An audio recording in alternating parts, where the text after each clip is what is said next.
will call the meeting in order of the Newman City Council and Redevelopment Agency of April 26, 2005. Please stand for the pledge and the invocation. I pledge allegiance to the flag of the United States of America and to the republic for which it stands, one nation, under God, indivisible, with liberty and justice for all. Thank you, God, for bringing us here safely tonight. Please give us the guidance and the wisdom to make the right decisions for our community. This we pray. Amen. Amen.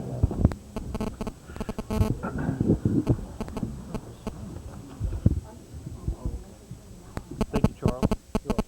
Roll call, please. Present. Present. Present. Present. Present. Item 5, declaration of conflicts of interest. Seeing none this evening, we have some ceremonial matters. I will move to the podium.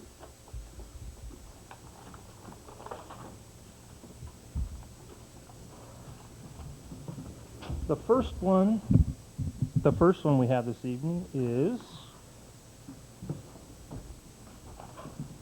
recognition. Coming up next month is San Luis County Commission on Aging will host celebrating and spotlighting seniors at the Modesto Junior College East Campus on May 15, 2005. And for that, be it resolved, the City Council of Newman does hereby proclaim that the month of May 2005 and hereby is celebrated as Older Americans Month, and that Saturday, May 15, 2005 is designated as Senior Awareness Day. And also, this is the Mosquito and Vector Control Association of California has designated the week of April 25th through May 1st, 2005 as West Nile Virus and Mosquito and Vector Control Awareness Week in the state of California. So therefore, I, John Fantasia, Mayor, on behalf of the Newman City Council, hereby proclaim the City of Newman hereby declare that the week of May 25th through May 1st, 2005 be designated as West Nile Virus and Mosquito and Vector Control Awareness Week. And we have with us Jerry Davis, Director of the Turlock Mosquito Abatement District. He'd like to say a few words. And I would just like to also say that Kern Honeywell represents us on the board for our area. Jerry, give you this. Thank you so much for coming this evening.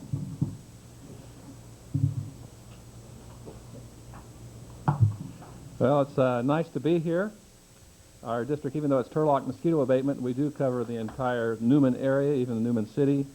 Sometimes we actually go into Merced County to make sure that the citizens here are protected. This coming year, we expect West Nile virus to hit hard in the San Joaquin Valley. And to that end, the district has done a lot of work. We've hired additional personnel. We've increased our testing so we can have quick turnaround when we look at such things as dead birds and mosquito pools. We have had some difficulty locating sources around town, and that's because we have poor access to a lot of the backyards. Our light trap data has indicated that different places we have them stationed here in town, we've noticed that the mosquito levels have been coming up. So hopefully the citizens here and the city council will let people know that they need to call us when they're being bothered by mosquitoes. If they see standing water, help us out. We can only do so much, and then it's up to the public to do part to reduce their risk for West Nile virus. So if you have any questions, I'm here to answer any questions you might have. Do you have that number for us that you can maybe just give it as a public address, the number to call for mosquito abatement? Sure. The district office, the phone number is 634-1234. And also there will be some pamphlets that I'll leave, and it'll be at the City Hall so people can stop by, and it talks about West Nile virus. It also has the dead bird number. If you find a dead crow or magpie, you call the number, and then we come up and pick it up, and then we test it to see if it died from West Nile virus. Thank you, Jerry. Thank you. You're welcome. Any other questions? Thank you.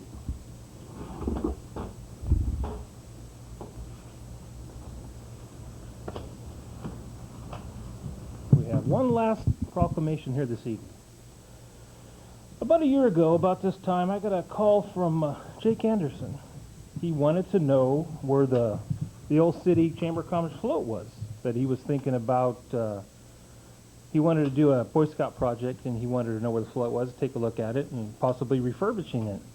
And I said, No problem, Jake, come on down. I told him where it's at. It was out in the field behind my parents' house. He came out and looked at it, and I think he thought it needed a little more work than anticipated, and it did. But he took on the project, and with help of his parents, Brian and Amy, and the whole family and the whole group, the Boy Scout group, refurbished the float. So there, whereas Jake Anderson, a student at North Stemba School, recently received his Eagle Scout Award, and whereas Jake Anderson, for his Eagle Scout project, chose to refurbish the Newman Chamber of Commerce float, which was in such a state of disrepair that could no longer be used to represent the city in parades throughout the area. That's pretty much an understatement. And whereas Jake Anderson undertook the renovation project and successfully restored the float, which made its debut at the 2004 Newman Fall Festival Parade. And whereas Jake, through his participation in a local service project, has assisted the community by promoting a favorable image of the city throughout the area. The Newman float recently took top honors at its first outing officially at the Ripon Almond Blossom Festival. And this Saturday, we're taking it to the Merced County Spring Fair in Las Banas on Saturday. And now, therefore, I, John Fantasia, Mayor, do hereby congratulate Jake Anderson for his achieving the rank of Eagle Scout. Furthermore, I hereby proclaim April 26, 2005 as Jake Anderson Day in the City of Newman in recognition of Jake's service to the community. Jake, come up here.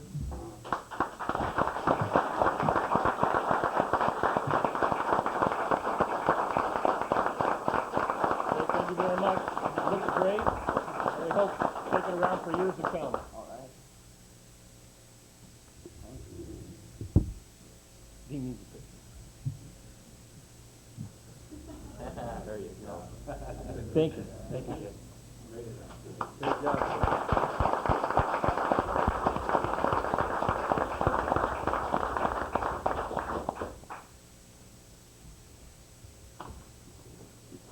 Okay. Item 7, items from the public, not agenda items. If anybody has anything that they would like to bring before us that is not on the posted agenda, now is the time. Mr. Naveau, I see you making your way to the podium. Thank you, and you'll have to excuse my voice. I'm kind of under the weather a little bit, but I'm recovering. I believe we have some photographs that we wanted to look at, and for those of you that hadn't had the opportunity to drive down Main Street, this is the new city clock in a horizontal position. We had to fix the strap to the top of the clock because there was no way to grab it, and we didn't have the equipment here locally to do it, and so the E&M crew and the city crew put their heads together and came up with a great idea, and it worked, and you can see there's time does fly.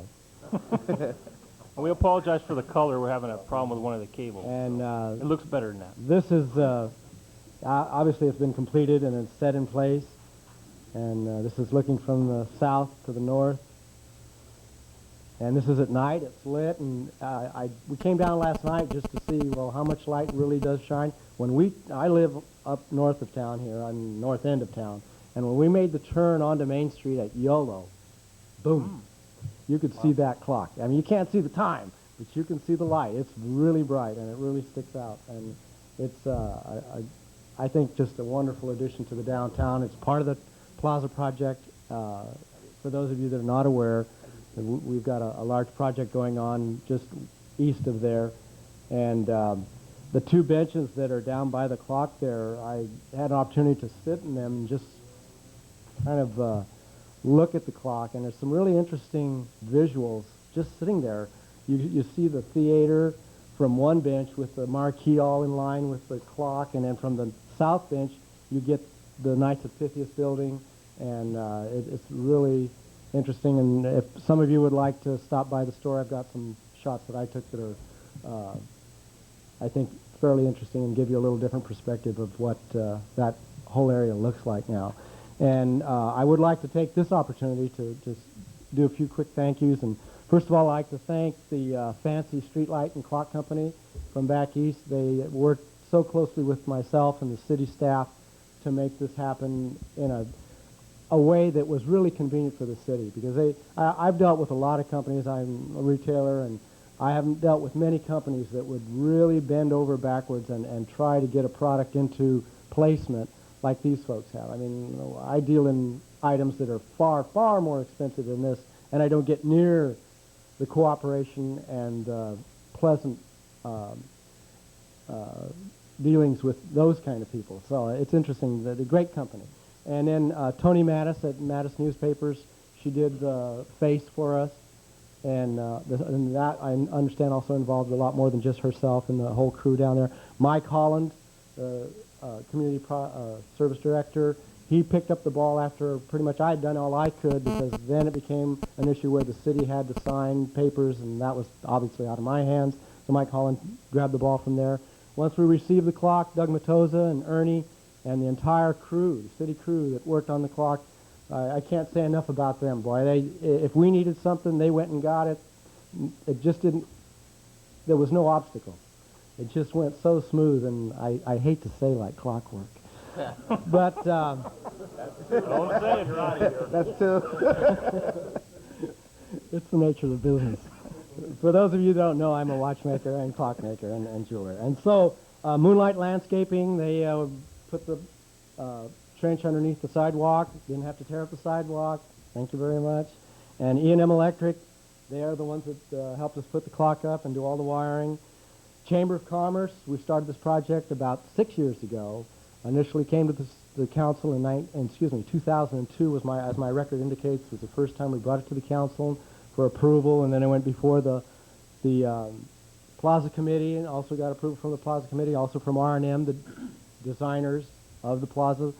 And last of all, I'd like to thank the merchants of Newman, because in 1986, in July 19th of 1986, we came before the council at that time and said, you know, we need some things downtown. We need garbage cans, we need bike racks, we need benches. And at that time, the council said, well, gee, that's all great, but we don't have any money. So if you want to do these types of things, you're going to have to figure out a way to fund it. And so the Chamber of Commerce put together a little scheme, and we actually passed a self-tax. And as you know on the council, that is 50% of the business license. It goes into a special fund. It is to be used for bricks and mortar things, just for Newman as a whole. It doesn't have to be the downtown. We did the Welcome to Newman sign. And so I think the merchants of Newman should be thanked for this clock, because they're the ones that funded it. And also I thought about was that if you have spent $1 in Newman over the last 5 years, say thank you to yourself, because you helped pay for that clock. And my thank yous are said. Thank you, Bob. Well said. There was one more thank you. Thank you, Bob, for taking the lead, and I think it deserves a hand, because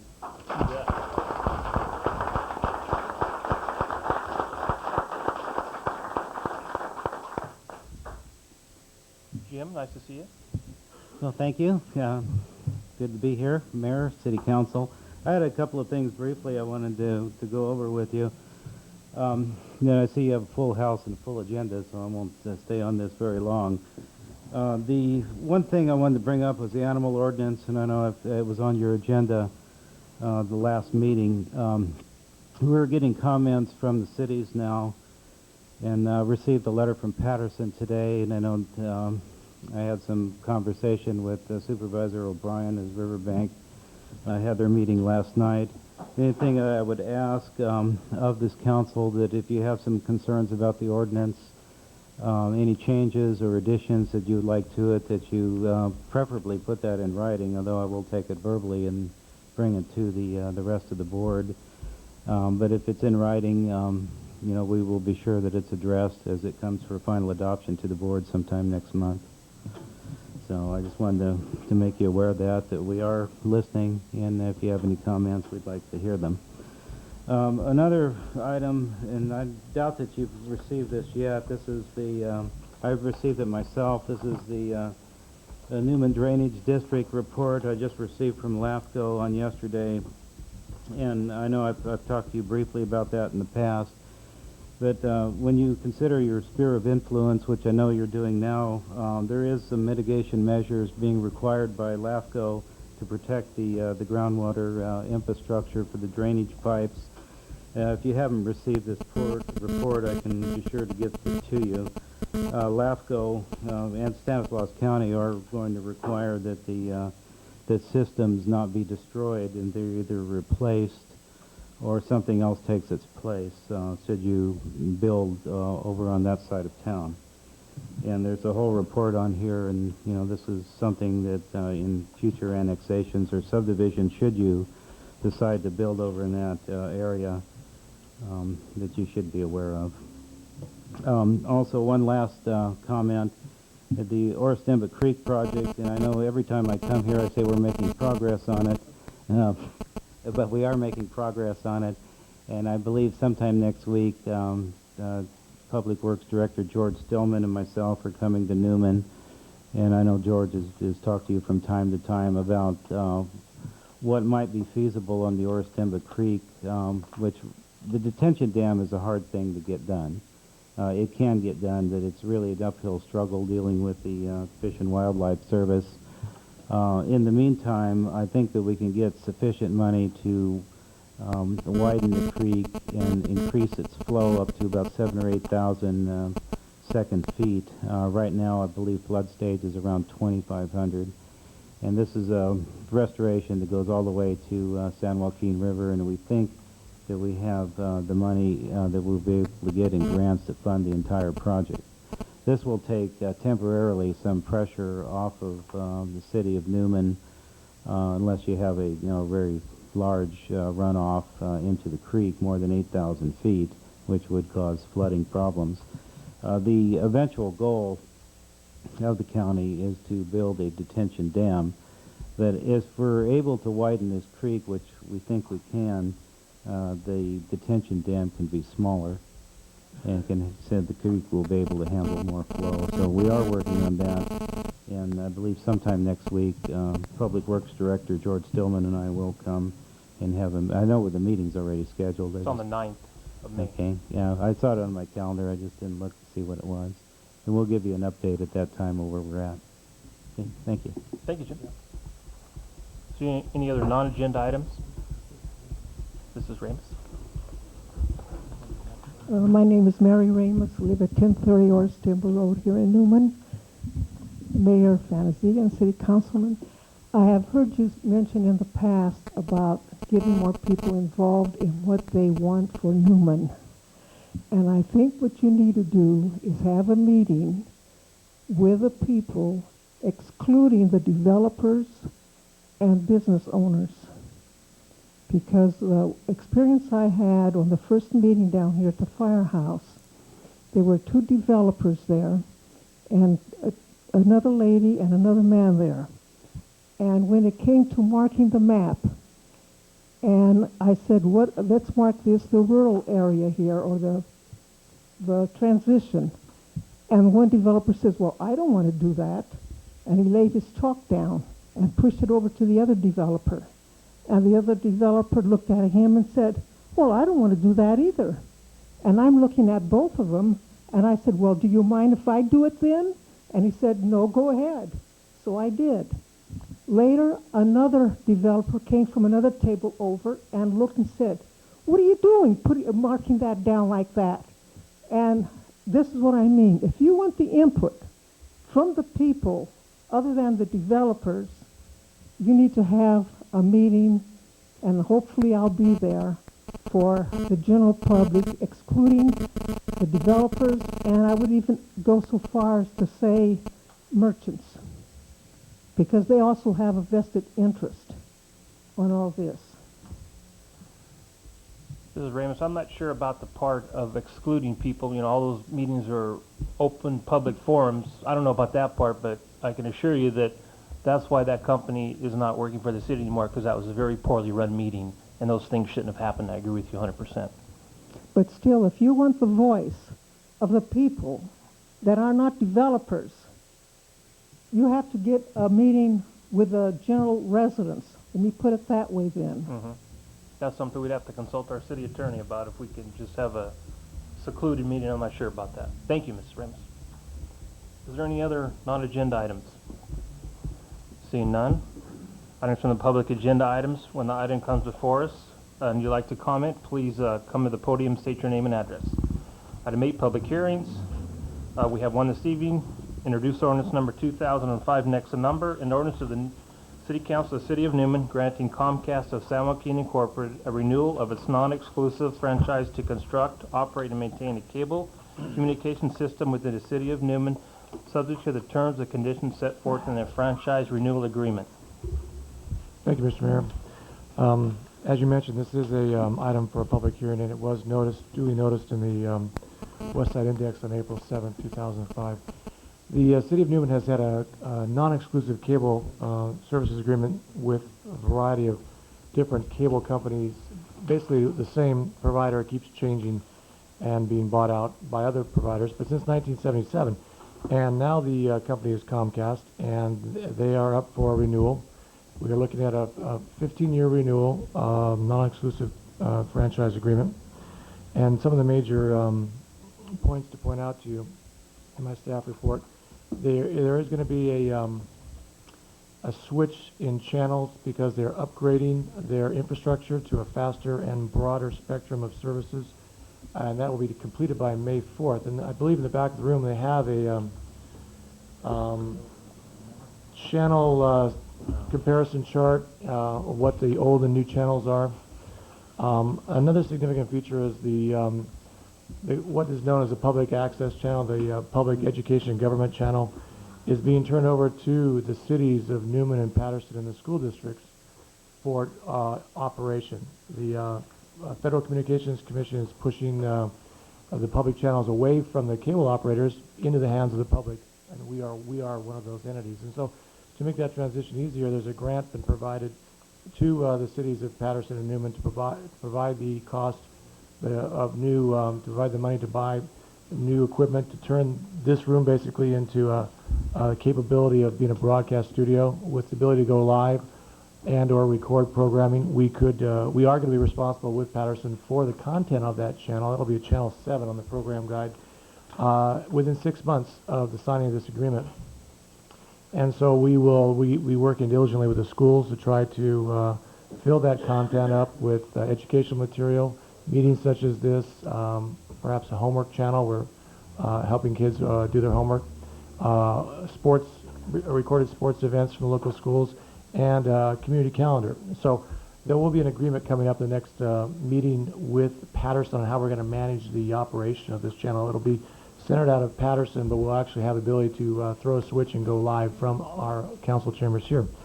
Like I say, there was a grant provided of $34,000 to the City of Newman to buy some of that equipment. And in the 11th year of this 15-year agreement, there'll be another grant of $17,000 to upgrade that equipment.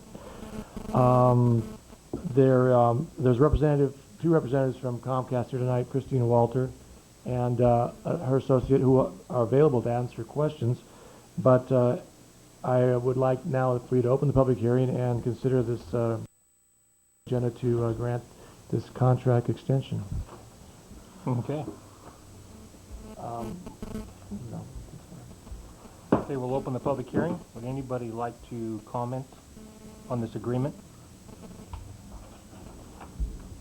See no one, we will close the public hearing. Would like to comment, or Christine, or if not? Mr. Mayor, Yes, sir. I know that you really took a leading role in the negotiations. This has been a long, hard haul. Would you kind of just give a little reference point where we were, how we got there, and I mean, I'm happy that this is coming to fruition. I can't remember, actually.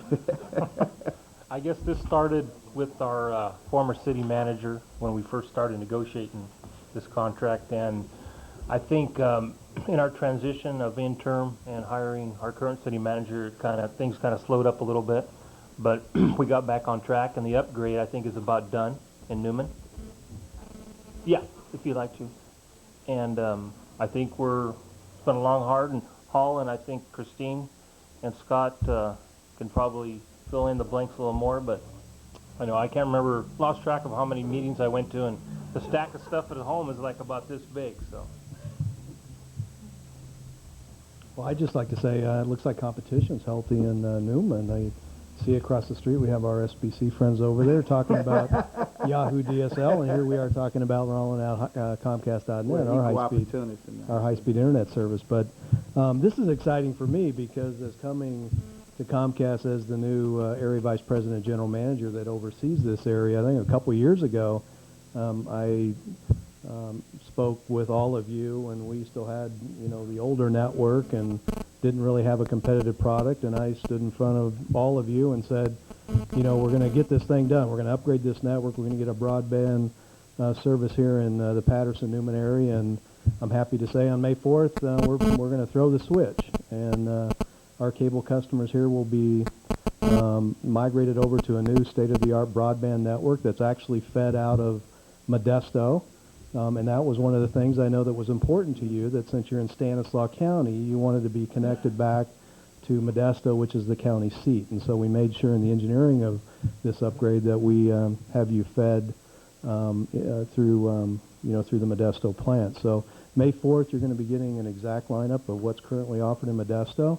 Approximately 100 new video services and a full digital lineup, high-definition program. We have digital video recorders coming, a state-of-the-art network, and then we will start on May 4th going back through the network and certifying the plant for two-way, and that means offering our high-speed internet service, which will be available to all residents within 30 to 45 days after May 4th.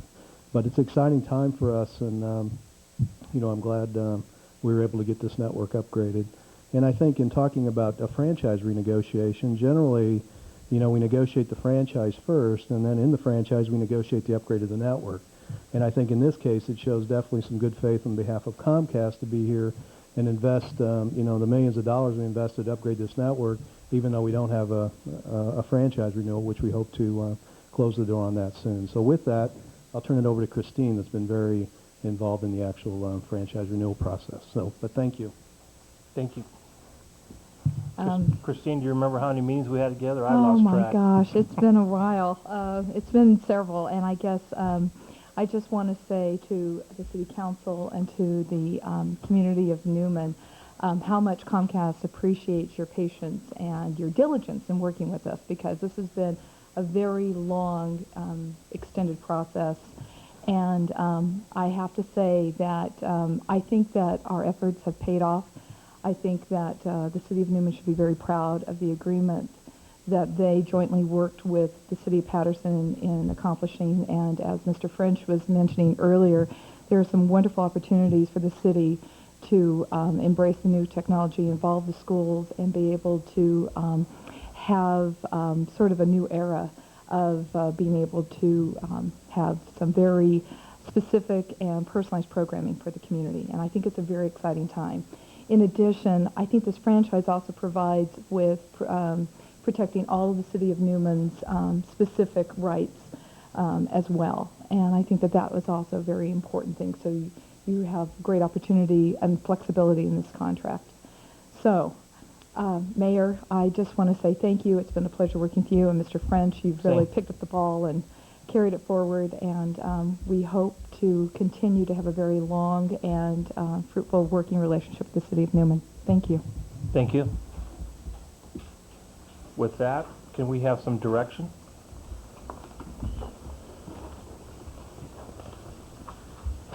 Mr. Mayor, I move that we approve ordinance number 2005-01, approving a renewed franchise agreement for cable television services with Comcast of San Joaquin. Second that motion. Introduced. This will come back before us, so this is the introduction. We have a first and a second. All in favor? Aye. Opposed? Motion passes 5-0. Thank you. Thank you. Consent calendar, approval of warrants, approval of minutes of the April 12, 2005 regular meeting. Adopt resolution declaring certain property as surplus and approve of its disposal. Okay. Let me pull item A, warrant 028532, as these individuals are tenants in my building at 1220 Main Street. 8532, you said, Charles? 028532. Okay. Could we have some direction? Move for approval of consent calendar. Second that motion. All in favor? Aye. Motion passes 4 with 1 not participating. And on this one item, number 028532, So move. Second. all in favor? Aye. Motion passes. Item 10 on regular business, the SBC presentation, obviously you notice has been moved outside. Item B is we have a informational item here from Ecologic Engineering. We have Mr. Richard Stowell, who's going to give us a little presentation on his insights on sewer. Okay. Good evening all, council as well as members of the public. My name is again Rich Stoll. I'm from Ecologic Engineering, and I've prepared a PowerPoint presentation that I'm going to, does this move? Can I move a little? You can take the mic out. Grab the mic. Okay, I Not feel that like bad. Jay Leno. Okay, I'm going to try, because I also use this hand over here to point. Now, that's not how this is supposed to look. Okay, we're just going to, the objective here this evening, because we sent it down, is John asked us to come on down to talk about some of the wastewater issues facing the city. They are also being faced by other communities in the Central Valley. And rather than hopefully not just repeating what the council's already heard from Carollo engineers who've also spoken about the matter, I'd like to think that it will be a supplemental to their work. And again, I'm here in essence at your service, available to you. So at any time during my presentation, which I'm going to try and keep brief, but it's a complex subject, ask questions or discuss concepts or questions you may have as we go. In other words, I'm here for you. So with that as a introduction, satellite photo of Newman, Gustine, the wastewater plants here and here. Key points just as we move forward with this: California Aqueduct and Delta Mendota Canal over on this side. San Joaquin River is over there, and we can see from the green, within the green, we have irrigated agriculture along the corridor between I-5 and the river. And that's going to be important as we go through this entire subject. So if we, there's a little code system we're going to be using here, out of the sting, do the nose thing or something. The regional board has control of these matters in this part of California. And their primary concerns, again, with this city as well as with several others like you, and I'm going to keep referring to the city of Dixon because it's almost as if it's a city that would be the sister city of Newman. Their problems are very similar to yours, and they're farther along, as it were, down the road in coming to terms with the regional board on these issues. The key ones are salinity. That's a big one. I'm going to spend most of my time talking about that.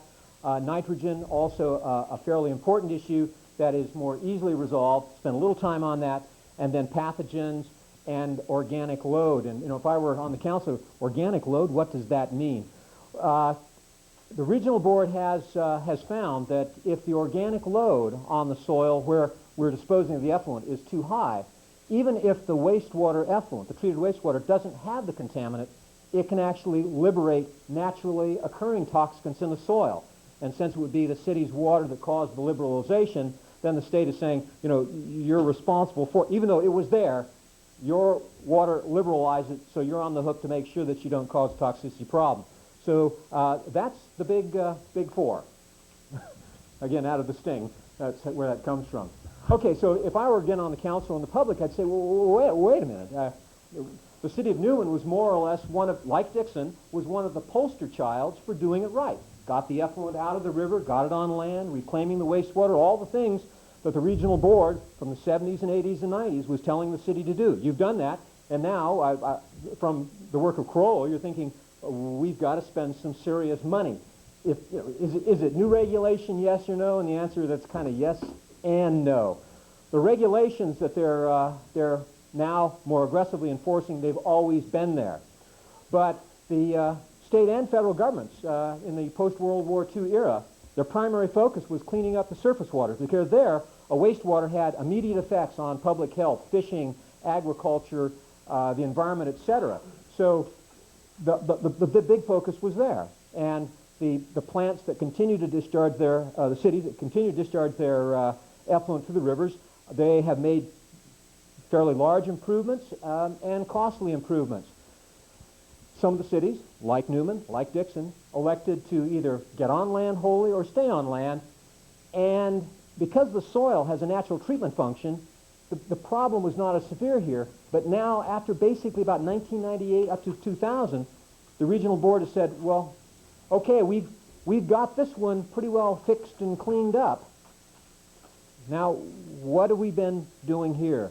And so again, that's where the city, Public Works Department, and the residents, they've really done nothing wrong. They have come to having a land disposal system with the approval and the guidance of the regional board, but the regional board is saying, oh, okay, well now we've kind of got to look at the consequences of that a little more closely, and that's now what the regional board, where they are in the city of Newman, Dixon as well, Lathrop as well. I mean, I work for a number of cities where we're addressing this exact same, not yet, not that, not, okay, undo that nose thing. And so, again, especially if I was a city resident or on the council trying to represent my city fairly, I would be asking the question, well, have we been misled? At Dixon, we're realistically going to, our rates were down around $10 a month on sewer service. We're going to probably have to at least triple them, if not quadruple or quintuple them.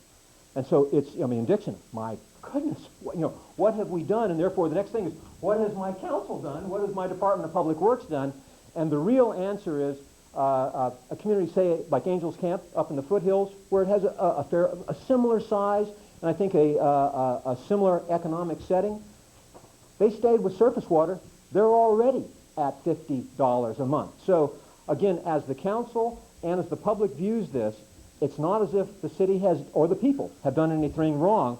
By taking this path, they've actually postponed to where the technologies are better, therefore the costs are lower, the regulation, the court battles for the big boys like Sac Regional, Stockton, they've more or less been settled. Newman, like Dixon, now is in a position, are the rates going to have to increase? The answer is yes. Substantially, probably, but in essence, it is the city of Newman moving into the 21st century with, it's not as if you're cutting new ground. You are in other words, one of the latter cities coming into full compliance rather than one of the first. And it actually is most cost effective for the residents, and at least from my perspective, I'd say, accommodations all around for the past councils and Public Works Department to where this is a very cost effective solution. Okay, so now, salinity, this is the toughest problem. City effluent is in the 3,000 to 3,800 microsiemens per centimeter range. You know what? What's that? That's also known as a micromole per centimeter. And if we want to talk about parts per million or milligrams per liter, we divide these numbers by about 1.6. But it's this microsiemens per centimeter. That's what the regional board likes to work in. So I'm going to stay mostly with that. The water quality objective, in other words, where we all would like to be, way down at 700. Now, I'm just, right now I'd be in shock. Oh my goodness, I mean, we're not even close. The beauty of the state regulation is you have to meet the water quality objective, the 700, or background conditions, whichever is the higher of the two. So right now, we should all be thinking, I wonder where the background water is over 700, because that's going to help the city out. Okay, because the last point, if we aren't looking for those kinds of clever solutions, we're moving over to salt removal. That's uncommon and very expensive. To my knowledge, up in Northern California, some of it's happening already in Southern California, but up here, I think Dublin-San Ramon is the only municipality that has a salt removal process. There are a few businesses, olive works, some wineries, very expensive, but they have a high-value product. But again, in a municipal sense, it's rare, it's expensive. Last place we're going to go, at least in my experience, recommendation. Okay, so I'm just going to point. Obviously, the Paul Newman thing isn't working. So the next question I'd be asking is, well, for crying out loud, is that water quality objective, is that realistic, or has the government gone bonkers again? And you'll hear some people that talk about, that number comes out of the World Health Organization for agriculture in the Middle East. And wait a minute, that doesn't apply in California. Well, this is from our own land-grant university, University of California, Davis, Common Crops, where we start beginning to impact yield, 700, we're starting to impact the yield on common crops, like beans, carrots, strawberries. So it's a real number. There are ways to mitigate it on agriculture, but if you go over 700, agriculture is impacted in our part of the world. So I think that all people would agree. Okay, but let's talk about the money, but there is a real impact. So we'll go on to the next slide. So when we're saying, we got a problem here, one of the best ways to solve it is let's see how it got there. Origin of the problem. There's Newman. This is, now doggone it, the council has actually, if you're following along, they can actually see it's how it's supposed to be. I'll kind of try and work through this for the rest of us. We could have, even though the council doesn't have this, Dixon is our sister city. I'm going to have that out there. So with the potable water supply, this belongs over here. The Newman supply is about 2,000. A typical city is less than 900. That's the recommended drinking water standard from the state of California. Okay? Now, the salt resulting from, and Dixon, if we had Dixon over there, Dixon, just to the sister city, they're about 600. They're also on groundwater, but not as bad from a salt perspective as your ground. So I got a 600 over there. Okay, how much salt got in the water supply from city use? Now, the state of California, the regional board, they're saying, you know, if a good responsible city with good source control, 500 or less. Some cities, they're down around 200 and 300. But this is sort of with the regional board, there's their 500. Here in the city, we're about plus 800. Oh, you know, is it an industry? Why are we so bad? This water up here ends up having a lot of people having water softeners. Water softeners is an incremental increase on the amount of salt getting to the wastewater plant. So again, if we were over at Dixon, they've only got 600 there, but it's hard water, so there's a lot of water softeners in town. We here, we don't do that. We're not 500. We're to 600 to 700. A little less than Newman, but still a lot more than that, again, because we've got not so great groundwater. So when we add the whole thing up, that effluent, we're typically, on that earlier slide we had, it's about 3,000 to 3,800. We got typically about 3,400.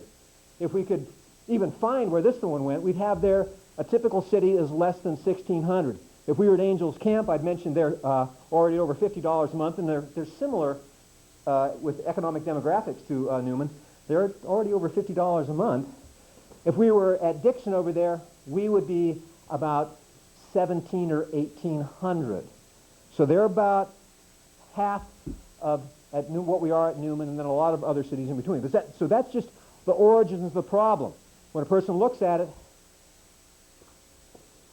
a lot of it's sitting right there. So if we're looking for a solution at the beginning, we're going to be looking there, not at the back end of the plant. So we'll go on to the next slide. And another thing that the regional board encouraged all of us to do, even up Dixon Way, even to the last about 3 or 4 years back, they said, well, you know, you've got that saltier water, and this is a plate, again with the color. It's not, it doesn't show as vividly as it would otherwise. We taught a class for the regional board, North and South, at the request of the state board, to talk about this issue. And here you can see right here, this is the key point. If I'm irrigating with 650, that's pretty good water, microsiemens per centimeter water, by the time I've got it on the crop with evapotranspiration, pure water from growing that crop, got a little uptake of salt with the crop, but by the time it comes down, you have to look at that number right there. If I irrigate a crop, my 650, by the time I'm heading for shallow groundwater, in this hypothetical example, was up around 2,200. So a typical rule of thumb would be irrigation water, multiply by about 3 or 4, and that's going to be the salinity going down, and that's what's on the regional board's mind. So if we're 3,400, multiplied by 3, it's 10,000 going down. It's not 700, it's 10,000. So one of the things that I think about whenever I see irrigated agriculture, this is an irrigated agricultural number. If I start looking around under irrigated agricultural land, I might be finding some, say, 2,200, 3,000 microsiemens per centimeter water. Again, the regional board says 700 or background, whichever is greater. So in that aerial photograph, I said, I get very interested in seeing this irrigated agriculture. I'm seeing that because it changes the salinity standard that the city faces from 700 to a substantially higher number. That's what Dixon's doing. Lathrop's looking at it. Mendoza's doing the same thing. Man, there's a half dozen cities facing the same situation, and they're saying we'd better go looking for where agriculture has already impacted groundwater. Okay, salt solution. Talk about the problem. I'm already sweating up here. I'm so excited. Salt solution. You can go for a political legal remedy. That's going to take a lot of time. UC Davis and the city of Davis, they might get the 700 number scooched up to 900. Great for them. Not going to do us any good. Amongst other things, the decisions aren't precedential. You might be aware that Manteca got the 700 number bumped up to 1,000 temporarily. Not permanently, temporarily. You can spend a lot of time and money chasing these things. I defer to legal counsel on that one. It's there. Some folks have done it, but enough said. Okay, you can also install a salt removal process, and this is what Corolla was talking about that. I mean, it's a credible solution. There's two options, going into reverse osmosis or something called electrodialysis reverse. Now, we're going to get back to that. It's just there. It's not just RO. You've got a couple of options, and it's very situation specific, and both of these are precedented on the water supply, say in Southern California, Florida, that sort of thing. It's not like we're going into voodoo. We're just going into something very expensive for wastewater, not well precedented. Let's say we've got double San Ramon.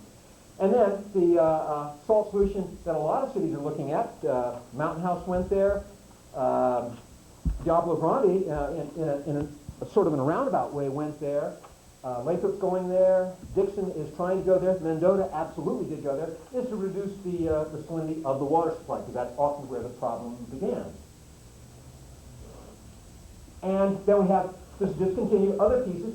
Can we reduce the salt produced by the city from industrial commercial sources? In other words, is anybody in town really blasting a lot of salt out? That was happening over in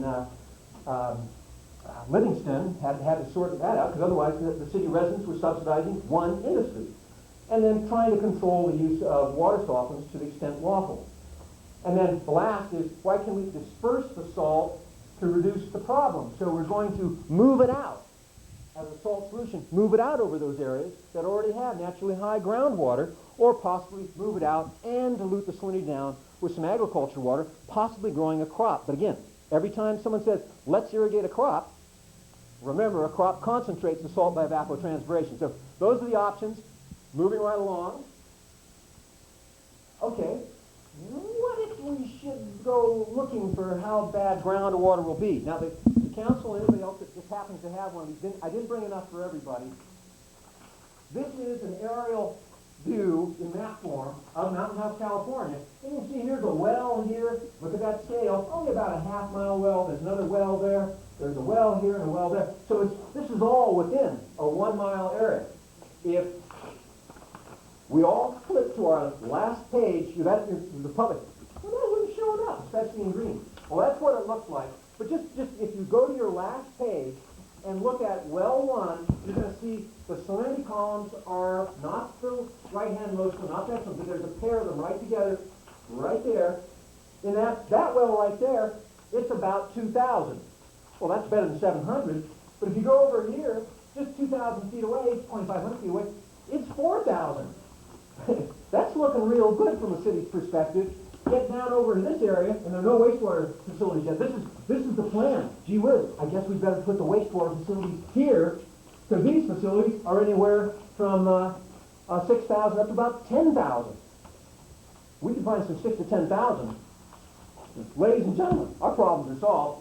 And then getting down closer to the river, if you have river influence, this one's only about 1,000. This one's several thousand as well. But when I talk about, it's not as if, oh, well, we'll put a well here and there, and that represents the whole thing. On a scale of thousands of feet, there can be substantial differences as a function of historical agricultural practices. So, not quite as we speak, because the sun is set, but earlier in the day, as I was driving down here in Dixon, California, as I say, virtually your sister city, they were doing what's called a hydro punch to spot check areas. They're basically checking every piece of real estate in a 5-mile radius of the city. They know a pipeline easily up to 5 miles long to get onto soils with high salinity. So it's 700 or greater.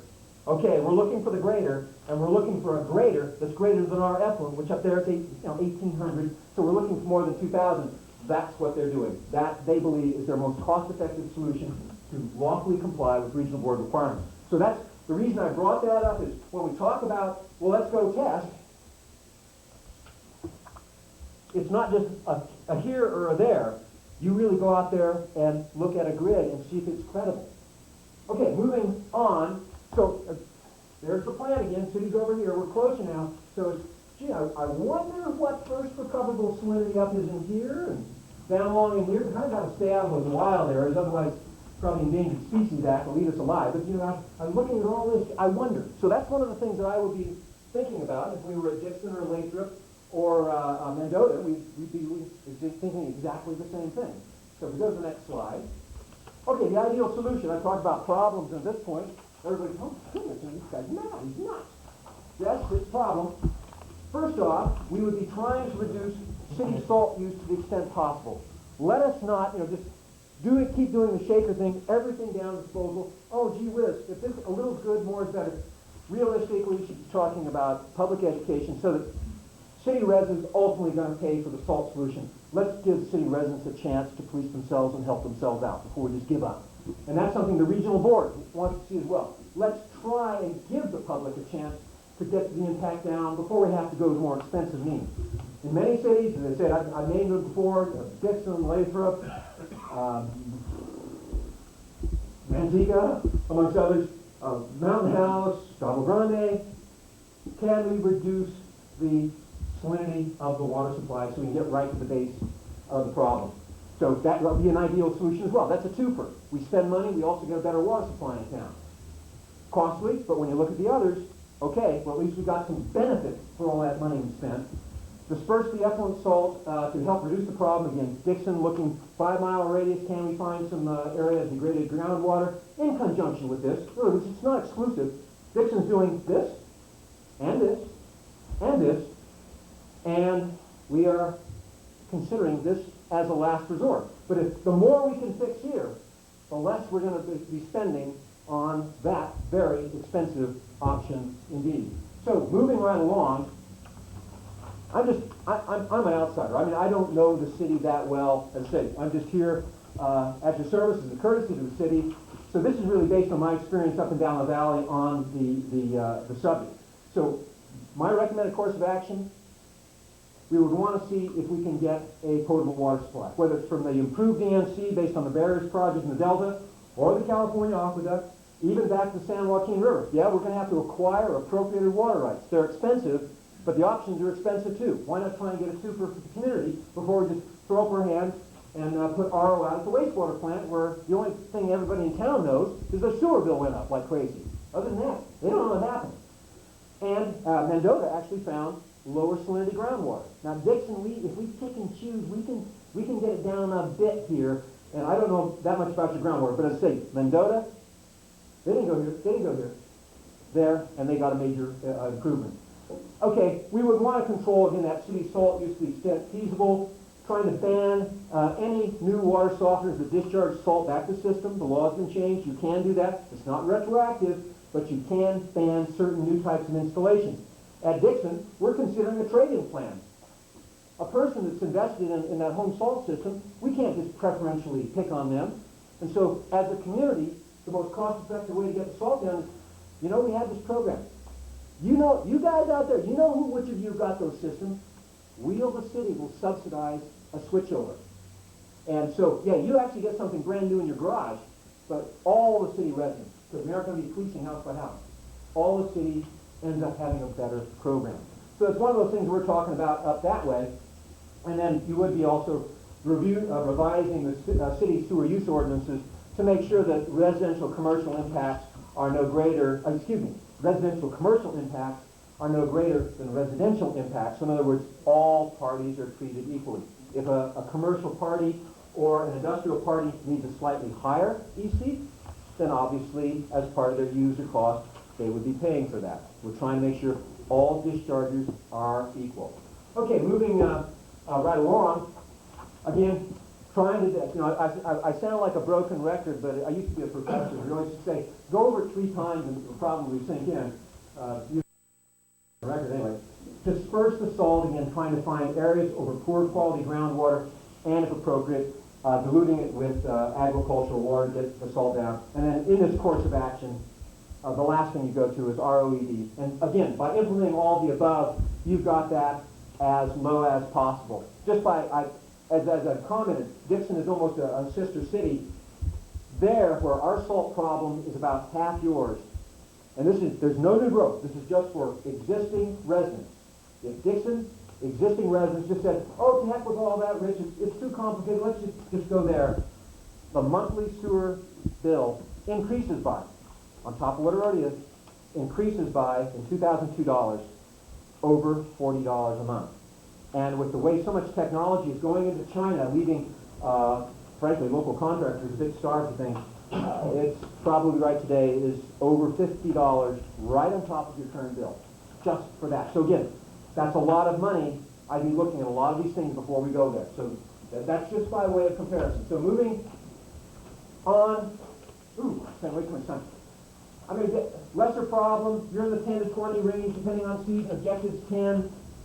Nitrogen removal is common. You can do it. There's no question. We'll just move to the next slide real quick. Like crop uptake is one way to go. The soil also will get rid of about 20% of the applied nitrogen. You're close enough. There may not even be a problem. If, in fact, after the study, we find there is, you can add nitrification facilities through the existing pond system. So if we just look at a schematic, you don't have to leak the activated sludge. We're going to leak to our pond system. Here, we have the pond system existing. We might have to line it. That's a negotiation with the regional board. Putting in a nitrification filter, once you bring that water back, the pond system can get rid of the nitrate. That's the problem. But a pond system can't get it to nitrate very well. So the current measuring on the city pond system, there's virtually no nitrate. That's the problem. But we still have TKN that can convert it to nitrate in the groundwater. So do this little number. There's a way to save the system, but again, the cost of lining, maybe better go to activated sludge anyway. Okay, so that's an option. Then we could replace the ponds with activated sludge. That's what Corolla was talking about. So visually, replace the ponds. We've got this. That little asterisk there says, just because we won't have as much evaporation, I'd shown earlier, we're increasing at the plant about 600 microsiemens per centimeter in salt. If we had activated sludge, that'd be a little less of an increase there, so we're helping a bit. But that was a pretty big price tag. Again, looking at the whole picture. And then the effluent goes out, we got a storage pond. So that's what Corolla talked about. And then the last of the nitrogen removal options, well, why don't we just disperse, again, that effluent nitrogen? So here, if we're going to a dispersal mode, again, depending on what we find, we may have to line the ponds. That may be so pricey, it drives us to activated sludge anyway. But then we would actually be going out and dispersing the nitrogen to where it can be taken care of safely by either crop stand or soil. If I might, real quick. Me personally, and obviously the rest of the council, I'm sure, feels the same, is you really don't need to hurry up your presentation. I mean, what we've gotten from you today, from what we've gotten the last go-around, it's been a lot clearer, and, you know, I obviously have less questions. So, you know, in fairness to you, please do not rush. Okay, but these salt's the big boy. Thank you, but again, you've been much more theatrical, I can tell you that much. And I want you to know, your Paul Newman take on the nose gesture, I kept thinking about the mosquito abatement in West Nile Life. But no, please proceed. okay. But you can just, time's always. Yeah, I mean, I certainly respect the public. I've sat through a lot of council meetings myself as well as councilperson. So, as I say, that's the option, moving right along. So, a course of action on nitrogen, first of all, we've got to figure out if it's a problem. The effluent's pretty close. We've got some crop uptake, but again, anytime anybody mentions crop uptake, you should be thinking, yeah, but the evapotranspiration of the salt. I solved the nitrogen and wrecked the salt. I've got to keep that in mind. So we still go have to resolve where there's a problem, because the soil itself will remove about 20%. And then, let's say there is a problem, we have to determine if the salinity solution would also take care of the nitrogen problem, so we get a twofer. So again, before we jump the gun, all right, is there a problem? Okay, well, let's go back to the big boy. If we wrap that puppy up and the nitrogen was a gimme, okay, we saved some money. And then you're going to basically, I would be recommending taking action based on that determination. So your ultimate solution on nitrogen is tied to, frankly, is there an actual problem and how we solve the salt. So moving on, we've had those last two. These are not big issues. First, we got to determine if there is an actual problem or not. That we're still a little premature there. So the regional board's got the hooks into the city. We're worried about this. Okay. So we're going to look at that. But then again, before we just go jump the gun and go off and do this or do that, let's try and find out if the solution to salinity particularly, and possibly nitrogen, if we get, in essence, a twofer to where they're non-issue. So that, it's an overall approach to resolving the problem based on, again, I've been doing this for 30 years, and up and down the valley. Work closely with the regional board and city residents, and, Madame, with due respect, we also have to work with the development community. We've all got to get together on this one. We're talking about growth projections, the feasibility of scheduling improvements, these improvements, and funding. The regional board, in dealing with an existing city, in other words, people are here, this city got to this juncture through no fault of its own. It has done what the regional board has asked it to do.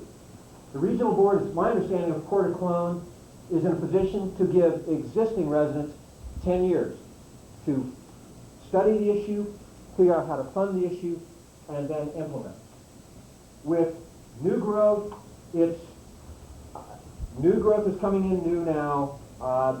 We don't have to necessarily have it all done before the first house is built, but we're going to need some fairly strong guarantees. And so this is where we all have to work together. There's various schedules here. There's a schedule for existing residents.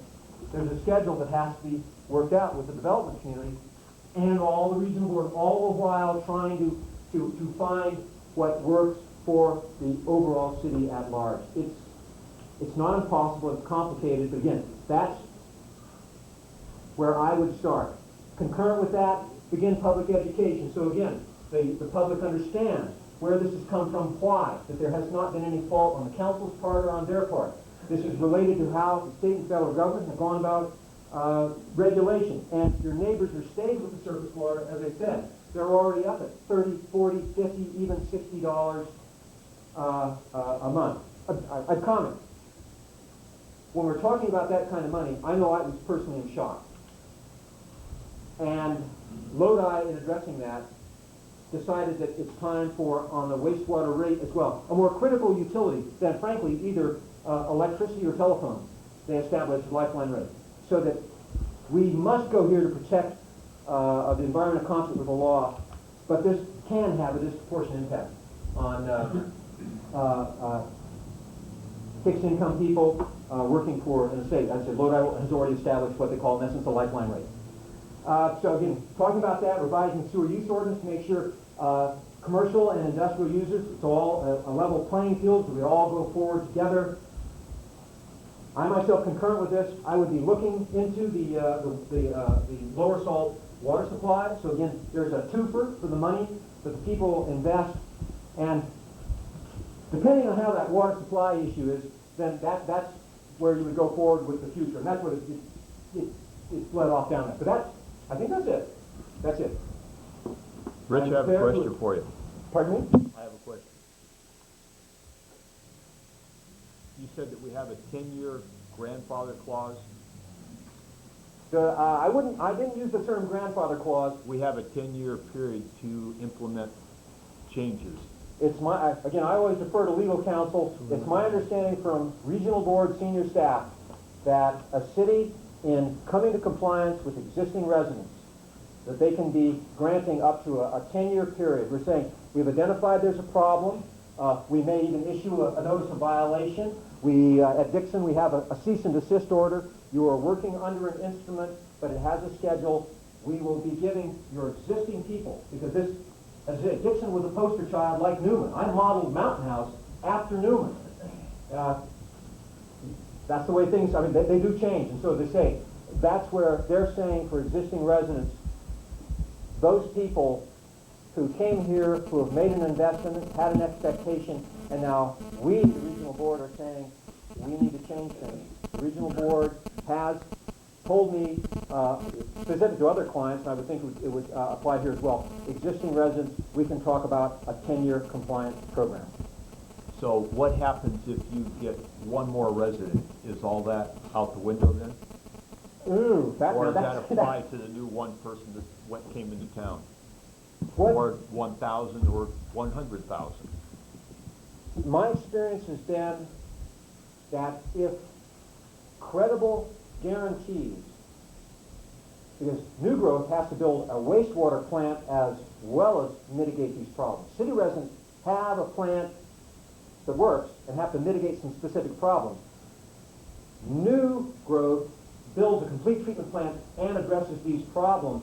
The regional board, in my experience, has said, if you have new growth, we're just looking to see that there are adequate guarantees that their problem will be mitigated, and the number that often comes to mind is, we would like to make sure that at the end of 5 years, that first home built is compliant, and we want to see real guarantees. So it's shorter, and they're looking for guarantees now, because those people are coming into what the regional board believes to be, with their current vision, a problematic situation. So the regional board's emphasis, I say, if you will, is not to exacerbate already a problem decision, but they also recognize that often development is the most important kernel or precipitate, which will allow the city to move forward, and for even existing residents to then to come forward in an accelerated manner. So the regional board, in my opinion, is not hostile to a city growing with the problem, but they're going to want to be seeing something shorter than 10 years, even though the existing residents might still be working their way through it. And they're going to be looking for, right up front, they're going to be looking for more, for stronger guarantees. What point in time did this take place? Is it tomorrow, today, yesterday? Was there a date when this was activated? In other words, we have some new growth. Is that considered part of the old city, or is that considered new growth? I'd have to discuss the regional board's opinion on that. Usually I try and work with them on what is fair, what is equitable. Sometimes they might even say all of the currently permitted capacity, even if it isn't used, you can fill out, but the expansion. So it's very much, we've had some cases where we've wrung our hands long enough that by the time they finally said, you know, we're starting the 10-year clock now, and we've already been talking for 3. Other places it's been, you know, we started the clock 3 years ago. Gee, you didn't tell me. Holy cow. You know, I may have to seek legal counsel at this point. So it's very much a negotiation.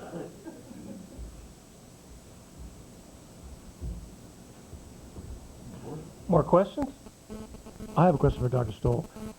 We heard that Hillmark Cheese found a very polluted aquifer that they could pump their very polluted cheese effluent in, and that was their solution. Is that true? I would not choose to comment on that in a specific sense. Not in those words. That's not more problems than their sense. What I would comment, forgot about this thing, is that, again, the regional board takes that position, 700 or background, whichever is worse. Now the trick, because I've kind of been into this injection, I know where there's some really bad water down about 5,000 feet. The problem you get into is, okay, that was down there from ancient times and seas.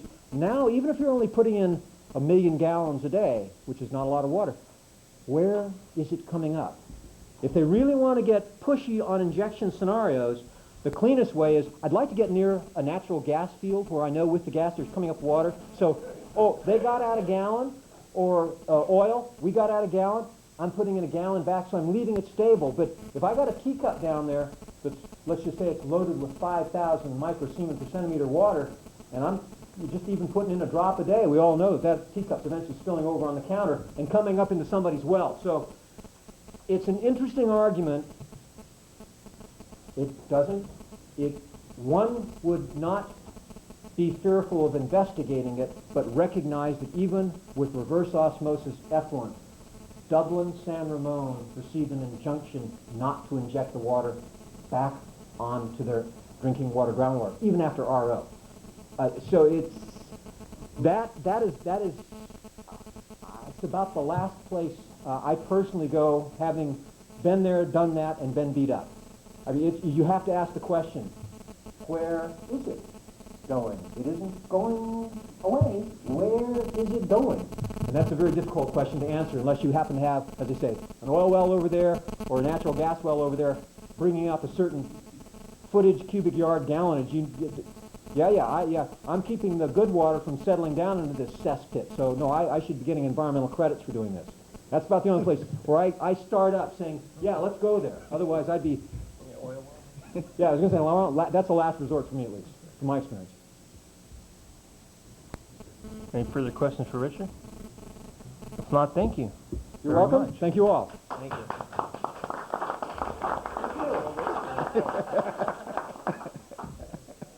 It was your reference Boy, to the Paul last Newman. guy never got that. I tell you. Okay, item C, West Side Theater Annual Report. That's a difficult one to follow. It is. Well, Ed, you want to wait a minute till things settle down? Settle down. What do we do with A? We're coming back to it? John, Everybody want to take a break? or we what? have SBC as A.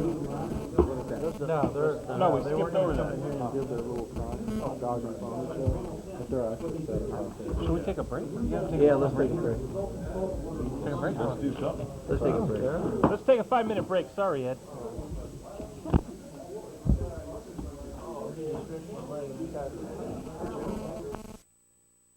of the Board of Directors of the West Side Theater Foundation, and also on behalf of the Board of Directors of that foundation. And I like to think of it as your West Side Theater, because this is a joint project of course, this council and the foundation. As I have in the past, I like to give you an update of what has been going on, some of the happenings at the West Side Theater since my last visit here, and then mention a few other brief things. So I won't take much of your time, but I think it's very, very important that you receive these updates. Just a quick review of the things that have gone on since my last presentation. In 2004, we had 40 different events at the theater. A considerable number considering 52 weeks in the year, and there were 40 events, separate events at that theater. Over 5,700 folks attended those events from this community and from the general vicinity, from other communities in the area. Most of these events were live music concerts. Everything from bluegrass to blues, country to western swing, Celtic, jazz, big band, some way out and some way in. Just a combination of every kind of music. Great entertainment for the price. Some of the best entertainment that folks could find here on the West Side, right down there at the West Side Theater. There were also 3 stage plays during that time period in 2004. The West Side Theater's Beauty and the Beast, the Newman Performing Arts production of Ragtime, and the Missoula Children Theater's Jungle Book. So those were also presented in 2004. Thus far in 2005, there actually have been 14 events already completed this year. Over 1,400 folks attended those events already, and a dozen more concerts have been booked through July. Kinds of things, just to give you an idea, and I'd like to leave information for you on the upcoming events at the theater, but just to give you a very quick idea of some of those upcoming events. May 7th, Tribu, which some of you may have seen in the past. Ancient Aztecan music, a group from Mexico. Incredible percussion music played on these ancient instruments. Just beautiful music that is very, very unique. May 20, one of my favorites, Sourdough Slim, old-time cowboy music. And he's bringing along Pat Richardson, a cowboy poet, who is one of the headliners at the Elko Cowboy Poetry Review every year. So that's going to be a great show. The very next night, May 21, Joni Morris and the After Midnight Band doing her Portrait of Patsy Cline. And if any of you have seen that, It's a wonderful evening. Joni Morris is a wonderful entertainer, has great rapport with the audience, and so a sold-out event every time. June 25, Ron Thompson and his Resistors, legendary blues guitarist, one of the top 5 blues greats in the world.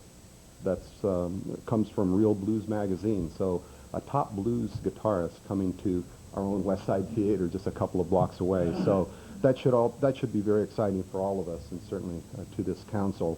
And it should make you folks proud, because that is your theater. In August, then, the Newman Performing Arts will do a production of Grease. So for those of us who grew up in the 50s and remember that style of clothes and that music, here's an opportunity to go back in time and enjoy some of that music. Total receipts for fiscal year 2003 and 04, $121,000 brought in total gross receipts. Nearly $100,000 of that was in ticket sales. And all of that money goes right back into the theater. It is used for improvements. It's used to do the kinds of things you see there. In conjunction with the support of this council, it has been used to bring the theater to its present state. And the remarkable thing about this is that most of the tickets are incredibly reasonable. I think some of our highest priced tickets, for instance, for Joni Morris, some of the other ones that are very, very popular, highest priced ticket is about $23 for a reserved seat. Most of the time it's down around $15 for a reserved ticket, and the general seating is more like $10 or $12. Very, very reasonable price for that kind of entertainment. Theater improvements, just to let you know where some of that money from those receipts has been going. 2 of the major improvements that have been made since the last time I reported to you. Last summer, end of last summer, the sound curtains were completed. It's made a tremendous difference in the acoustics of the building, and just about 2 weeks ago, a brand new audio system installed with the anonymous donation of $20,000 from a person in this community. That's going to make all the difference in the world. So the next time you go to a concert there or a play, a stage play, you'll be able to enjoy this high quality sound in this great space that has great acoustics, all done through the support of this community and the support of this council. Just wanted to say 1 or 2 things about the volunteers. All the folks you see there at every performance are volunteers, the entire board of directors, and there are a number of folks here this evening on the board, and every one of those are working directors. They all volunteer at a variety of the events. We also get a tremendous amount of support in additional volunteers from the surrounding communities, from Patterson, from Gustine. We have some great supporters from surrounding communities.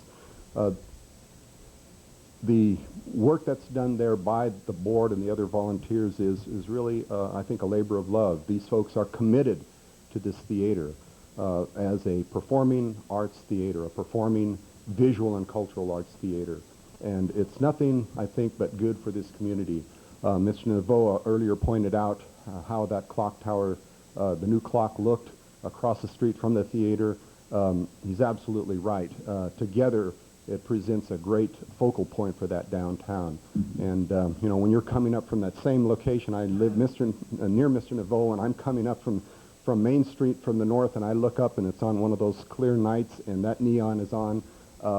This city has something special. And it's great, not simply from the standpoint of entertainment for this community and surrounding communities.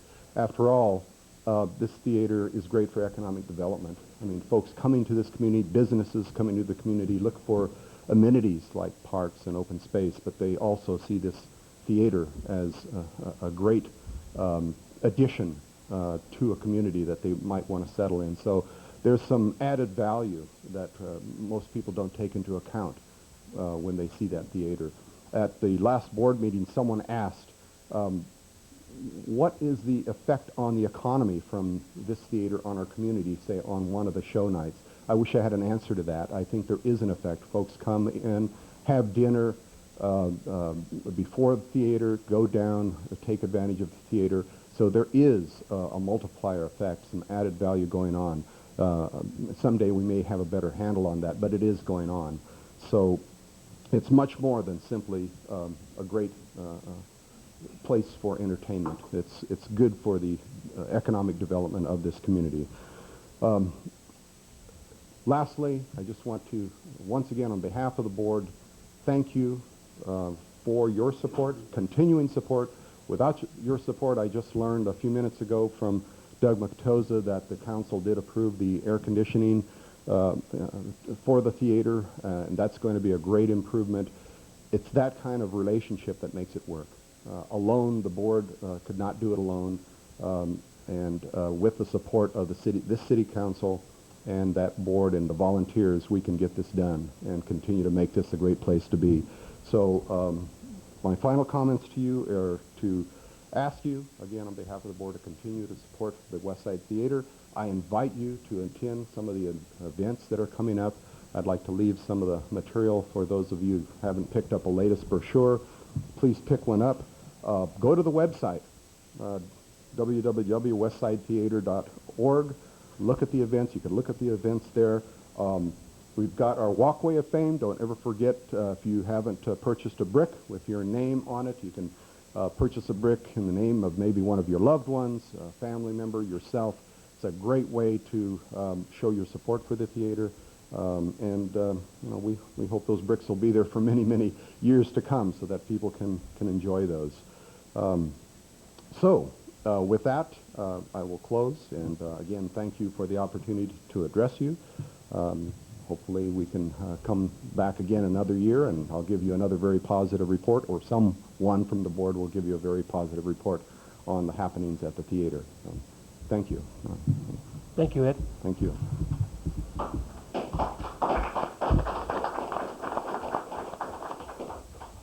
Moving on, item D, adopt resolution between the City of Newman and consortium recipients for the purpose of undertaking home eligible housing assistance activities and designating the City of Turlock as the lead agency of the consortium. A lot to say. No kidding. Oh. Thank you, Mayor and council members. As part of the process when we joined the cooperative agreement with Stanislaus County in June of 2004, the list that you just approved at your last meeting for the CDBG funds, this is also additional part of it for home funds. Just wanted to earmark, it runs similarly. The City of Turlock will take the lead on this. They have a housing program out of their city hall now. On the surface, it looks like the City of Newman won't be getting all that much money, $23,000, but the reality is that there's a lot of money in that pool, over $1.5 million. Lots of it does not get used, so we can pull that money and we can save it and bank it for a couple years and do another West Side Village type project or another Valley Manor type project to help this community and provide additional affordable housing for it. So with that, I can entertain any questions that you may have at this time.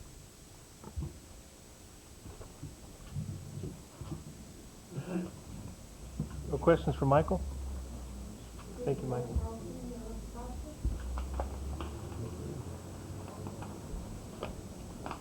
With that, can we have some direction if there's no further questions? So moved, Mr. Mayor. Do we have a second? I second that motion. Opposed? All in favor? Aye. Sorry, opposed? Confused here. Motion passes 5-0.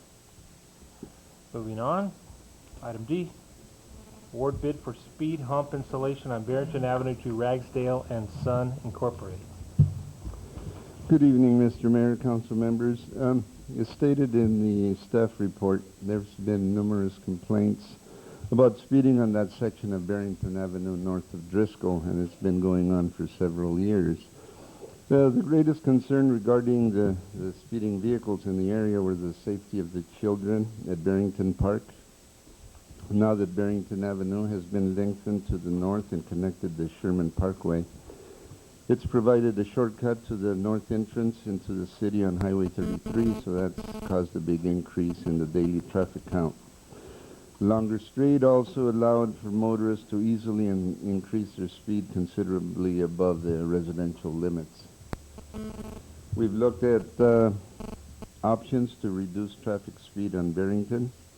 The stop signs have been considered, but they've been rejected due to lack of four-way intersections.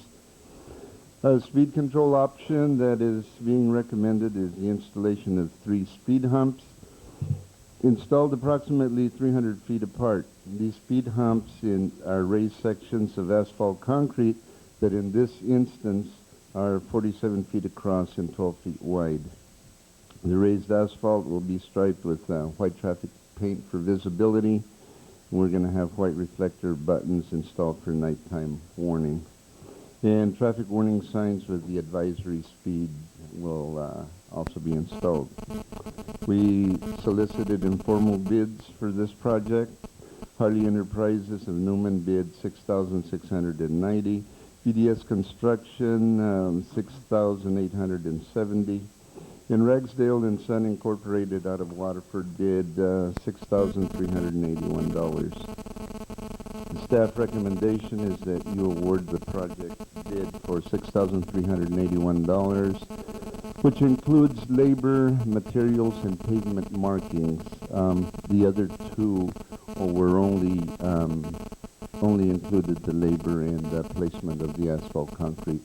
So we're saving here about anywhere from 2 to 3 hours of 2 or 3 public works crew having to get out and do the pavement markings and use up our own traffic paint and clean up, etc. So, which will amount to about how much? Any idea? 3 hours for a 3-man crew. I think the finance director had them rented out listed as $25 per man hour, and the vehicles, depending on what piece of equipment was used, whether it was a pickup, a paint machine, a backhoe, or whatever. So I'm saying a couple of hundred anyway. And the only reason I asked that is because I know we had a discussion sometime last month where we were going to try and at least keep our business local. Right. And I know on the surface it was a $309 difference from the local contractor to the other folks, and I'm glad you clarified that it was including just this, but there was additional costs. Exactly. And looking at it on the surface, $300, I would be inclined to keep our business local. But if there's more to it, and we're looking at more along the lines of $700, $800, then, obviously I would be less inclined to do that. Mostly what's most important here, Councilman, is that it's keeping our public works crews busy doing other things. Yeah, that's why I got to say, all things being equal, I would have been inclined to have us maybe look at that. But obviously, things not being equal, then obviously that's not the case. Ed, Ernie? Questions for Ernie? If not, direction?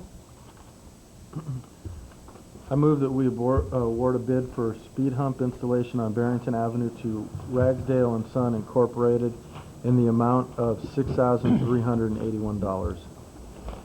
Second that motion. All in favor? Aye. Opposed? Motion passes 5-0. Thank you, Ernie. Item F, adopt resolution number 2005, next number, approving subdivision improvements in the Stevens Ranch subdivision phase 4, and authorizing John Fantasia as mayor and John C. French as city clerk to record a notice of completion. Attached to the report in your packet is a letter from Ranchwood Contractors. They're requesting that Stevens Ranch Phase 4 be accepted, the public improvements in the subdivision. The in-track improvements have been completed and inspected. All underground and surface improvements have been completed as per job plans and specifications. There's punch list items that the contractor is presently working on, which includes repairing of some of the chipped curbs and cracked sidewalks, installation of a concrete passageway, and of course they have to widen the driveway approaches to accommodate 3-car garages, and they also are adding additional street lights along Upper Road and one on Creek Canyon. On those punch list items, I recall that there was a little bit of resistance on the street curb entrances for the 3-car garages. That's going to be resolved? They have resolved that. They have complied with our request, and before they can get the final occupancy for the home, they take care of the driveway approaches. And I would also like to, I informed Ranchwood that they're requesting Phase 4 be accepted, but they haven't requested for Phase 3 to be accepted. But I've received a letter today asking for Phase 3 approval, and that will be coming forthcoming at the next council meeting. Was that an oversight on their part? No, they're the ones who request the acceptance of the improvements. I don't know when they're going to be ready for improvements. I just didn't. I complied with their request for Phase 4, and then when I realized that Phase 3 hadn't been approved, I called them and I reminded them because I hadn't seen that, but it was too late for this agenda. And the community development director, I guess, is in line with the punch list item. Because I remember we had that come before us. I don't know if my colleagues might recall, but specifically the city manager brought to us the driveway question, particularly with the 2-car versus the 3-car garages. And so if they're going to be held up on the occupancy permit, we know what that's about. Yes, but no, they've complied with all of that. And we have a representative from Ranchwood here tonight, and if you'd care to have any questions for Ranchwood, I'm sure he would be pleased to address them. I think we're squared away. Questions for Ernie? If not, can we have some direction? Mr. Mayor, I move that we Hang on, adopt. Tim, we have a... Oh, do we have someone else? Ma'am? Go ahead.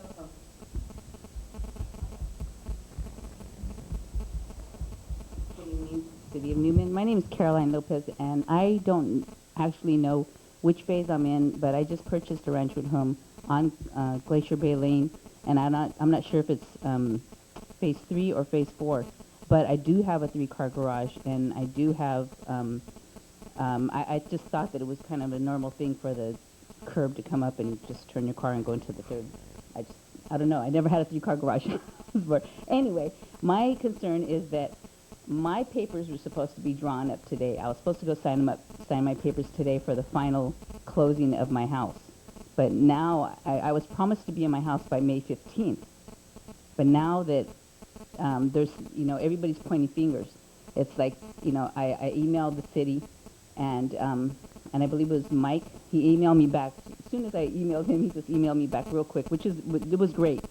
On the phone with Ranchwood salespeople from here in Newman, and everyone was pointing the fingers at I was like the bologna in between the sandwich, pointing fingers at the city, pointing fingers at Ranchwood, homes.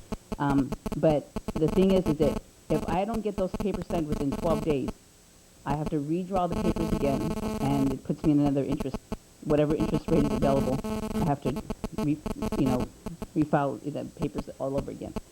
So I'm a single parent, and, it's kind of getting frustrating when I was on the phone for 2 hours trying to figure this out. Then to leave work early, because I work in Gilroy, to be here early to be at the meeting, okay? First of all, this is my first Newman meeting. I plan to come to a lot more, but not to complain, okay?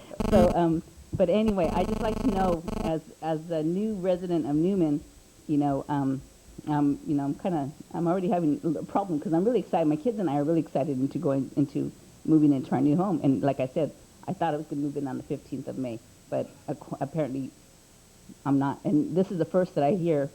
No one in Ranchwood told me that, there was an issue with the 3-car garage. I went to my house 2 weeks ago. I walked into my house, my carpet's done, my tile's done, everything's done just the way I want it. And she goes, you can move in. And she says, you know what? I'm going to go to a sales meeting.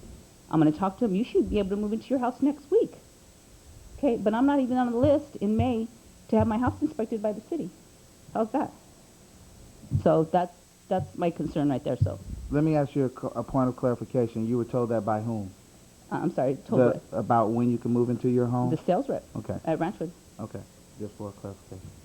Sounds like we're going to get an answer here from Michael. This is the gentleman who emailed you back as soon as you emailed him.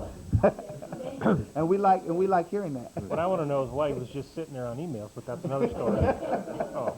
Perfect timing, I guess. Unfortunately, I don't know why they're telling Mrs. Lopez she's not going to be able to move in. What I did tell their construction superintendent is they needed to get a letter into us asking us to accept those improvements. They had phase 3 all built out. They're on private roads. We haven't accepted their improvements. So I said, look, you get the letter into me, I'll sign off your green sheets, but you need to get those improvements done so we can accept them and we can move forward, you know. And we went from there. He got it in, I signed the sheets. I don't know why they're telling her. So lots of times it's easy to point the finger at the city and say they're not letting us. With the 3-car driveway and the 2-car approach, you know, that's all been worked out for months now. They've been doing that. So I don't know that would be the issue.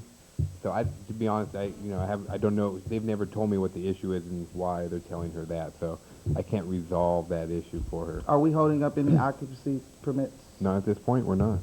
I just signed off another 5 more today. And you have to understand, Ms. Lopez, we actually have, because we had some mitigating circumstances within that particular development. Within the last week, I've signed off close to 10 grants for occupancy. So I don't know what that is. I think we'll hear now from our Ranchwood rep. He can introduce himself. I don't think we've met him before. Yes, good evening. My name is Nevin Bassage. I want to thank you for giving us the opportunity to come up here. I am fairly new to Ranchwood and the area. I came up from Bakersfield, been here about a week. I'm an off-site superintendent. I've been put on this project to make sure that things do get done, like the 3-car driveways, the other punch list items. We currently have initiated some streetscape, some striping, some things. But I think the issue here was this meeting to get Phase 4 signed off. I know there's lots 201, 204, 206 that are in this. I don't know what lot number you have, ma'am, but I think that the process of getting it signed off was holding up the loans from going through, from moving in. And the reason I want to address the Phase 3 issue, I think Ranchwood had some problems in the land development area in the department where there's been some changes with the senior vice president, some project managers left, and I think Phase 3's acceptance fell through the crack. And that's why Ernie was graciously kind enough to let us know that ahead of time so we can get it in for the next council meeting. But I am wanting to show you guys, not just tell you that we are going to take care of these things. I agree with the 3-car garages. I don't know how that happened. There's 2 sides to every story, but I see if you have 3 cars, it should be wide enough to put 3 cars in the driveway. You shouldn't have to loop around and try and skirt in. So we have addressed that issue. We are going to address it, and we'd like to move forward on this. Could you get together with a young lady there and maybe sort that out also before you leave this evening? Sure. I personally think if you guys can give us the acceptance, you should be able to move in. And we can address that with sales and whatnot, but I know this meeting was a big priority for us. Well, you saw, Ms. Lopez, how quickly I was ready to move for action on this because it's not a particular problem I don't think we were facing as a council. But procedurally, we've been handling business. So any reference back to the city, which we represent as a leadership body, we've been handling business with this development, with any of the developments that have come before us in the city. So, some of that stuff we don't have anything to do with in terms of your ability to be able to move in. Like he just acknowledged and appreciate. Sometimes things fall through the crack, and they've had a lot of changeovers. He's a new face. Mr. Hostetler must still be firing people. Firing and hiring. Because we've been going through this, so rest assured, we welcome you. I mean, I don't think I'm out of line by saying that, but appreciate you showing up at our meeting. Thank you. Absolutely. And Thank you also, very if much. it's not resolved, come back and talk to us again. Yeah. Email Michael. He's probably sitting there waiting. Well, hopefully it should be resolved because we certainly don't want to have to come back in 2 weeks and know that you weren't taken care of, and I'm sure that the good folks at Ranchwood will take care of you. So it hasn't been working on that.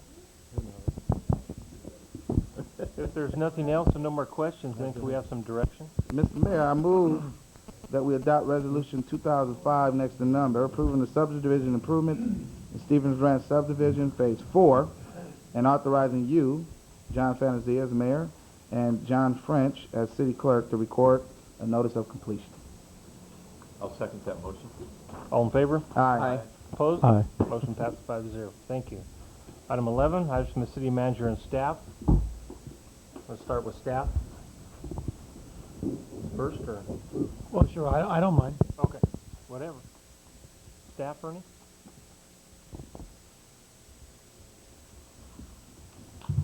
Just a couple of items. The CNG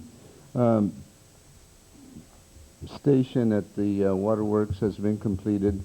They've come in, they installed all the equipment. Now all we need to do is get PG&E to come over and do the gas hookup. Public Works Superintendent has been talking with PG&E, and they've got it scheduled for sometime next week. We're the one who have to do the excavation, provide the trenching for them, then they'll come and do the hookup, and we're set. Plus, the CNG vehicles have been ordered, 3 pickups and a vehicle, so a Honda Civic, so we'll be waiting on them, on those. One of the issues that I wanted to talk to you about tonight is the sidewalk infill project. That has been completed, even though we haven't walked it and completely accepted it or brought it before council for approval. But we had about a little over $178,000 in monies for this project dedicated. We asked authorization from council for $165,000 of it to go toward the project. $5,000 be reserved for inspection services, and then the rest of the $8,000 was for engineering. Because we did our own inspections, and Doug Matosa was the inspector on the job. He did a very good job, a lot of hard work, very professional. So we were able to use those $5,000 to get some extra additional work done. He also worked together closely with the superintendent, and he had some city crews do some of our water boxes, so where we saved additional monies by being able to reduce those amounts and again do additional work.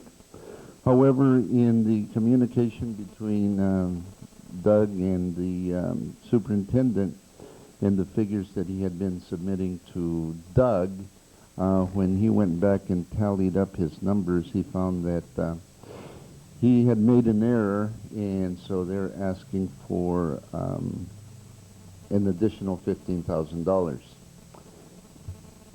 because of the additional work that they had done. At a STAGCOG quarterly meeting that I attended a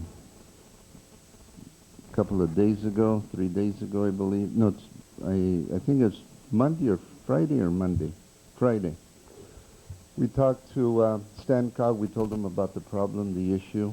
They said that they had additional money and that they would do an administrative amendment and ask for an additional $15,000 from STAGCOG money for the cost overrun. I got a letter today saying that they had approved the administrative amendment, and so we're going to be getting the additional $15,000 to cover those costs. Very nice. Sounds good. So I just wanted to keep you informed. Good air, Doug. Yeah, if I would have known that, we would have aired even more. Thank you. We don't want to miss it.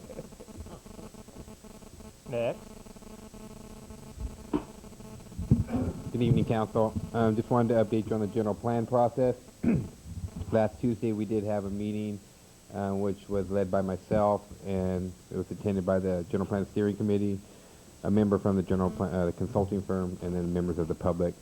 We spoke about the boundaries that are currently exist within the general plan. We kind of looked at what our planning area needs to be and looking at expanding that planning area just to see how give the potential that maybe the sphere of influence does grow, at least the planning area does grow. And we talked about some Awani principles. I think it was a very very well attended meeting, and I think we accomplished a lot. I can honestly say right now, I think we're light years ahead of where we were with the other firm already, and we haven't even had them lead one general plan steering committee meeting yet. So I had a conversation with them. We're already planning the second meeting. We already have the agenda set. We already have timelines worked out on who's going to do what. So I just want to let you know that everything's moving forward. It's very successful. It's very professional, and we're going to get a very good product out of this. And I think this council should be applauded, and I think the citizens of the community are going to get a very well designed plan that's going to represent everybody. So with that, the second thing that I had is Barrington Park plans. We've already set the dates for advertising. Those will be in May, and probably come to you in the first meeting in June for selection of bids and then construction right afterwards. So that project should be done probably no later than July. So it's going to be done this summer. And I thank you again for appropriating those funds to do this. With that, I don't have anything else. Questions? Thank you, Michael. Chief? Try that nose thing, maybe. Good evening, Mayor and City Got to move a Council. lot more than that. Do you have any? Do you have a PowerPoint also, or? Oh. I would, but it's in color. So, anyway, what I'd like to discuss tonight a little bit is that the last council meeting I had, Councilman Crinklaw asked about staff to look into some kind of traffic control, possibly even a stop sign on Canyon Creek as it intersects with Park Circle over there in the Ranchwood subdivision, and Ernie Garza and I, actually the Bush Rose Park, right? Yeah, okay. And the Public Works Director, Ernie Garza, and I took a look at this, and we are, at this point, we're not making a recommendation to put anything in there. No. And the reasoning behind that is basically, as we kind of looked at this section of road, it's about 1.4 tenths of a mile between Upper Road and Park Circle, and there's two T intersections that come in there, and then there's Denali Court, which is about 150 feet from Park Circle where there is a stop sign.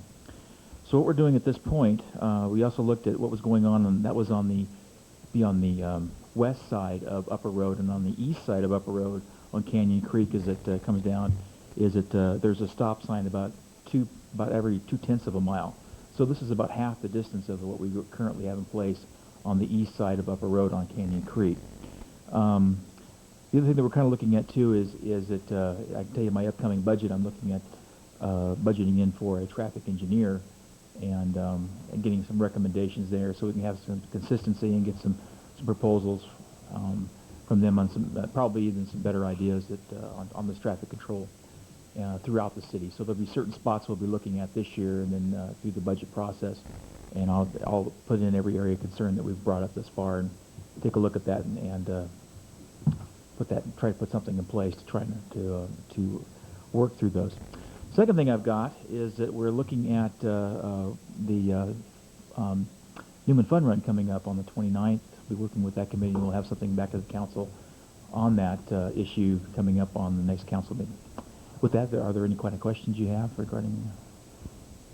Chief, just since you mentioned it, and you talked about budgeting it to traffic studies, that's for the ability when you do traffic enforcement. Would you just kind of clarify that a little bit? Well, one of the things that we have to do, and we're doing it kind of in-house right now, is to do radar enforcement and those things, that we have to do a traffic survey. And so you have to have, it'd be better for us to actually have that. That has to be done every 5 years, and we'd like to have our traffic engineer look at our surveys, make sure we're doing things correctly, and if there's anything else that we can do. And how we can get compliance with the law. We're also looking at other areas, like Sherman Parkway is going to be one of the areas that I'm concerned about when that turns into a 4-lane road. That's going to be one that's going to need a lot of more, I believe, enforcement, because it's going to be, there's no controls on that at this point. It's just a straightaway. So trying to get some better minds on what's being done throughout the other parts of the state, and see if we can get a handle on that traffic. So. Well, thank you for your follow-up, and I know this ties into what we had asked about a couple months ago as far as when new developments start coming in, to being able to mitigate what we approved tonight as far as the speed controls throughout the neighborhood. So I think this will really tie in with what we were talking about a few months ago. So thank you. Yeah, I think it will. Thank you. Thank you, Chief. Mr. Navoa, I see you coming up to swear, but I don't remember you being a staff member. But Honorable Mayor and Council, yes, thank you. You know, when you, as we all know, when you hand out thank yous, you always forget someone. And the one that I forgot was absolutely the most integral to the whole process, and that was Yancey Lumber Company and Kern Honeywell. They loaned the forklift, which lifted that clock off of that truck. And without them, we certainly would not have been able to complete the project. So I just wanted to make sure. And just on a personal note, and I know Charles was on the council when we bought the theater, right?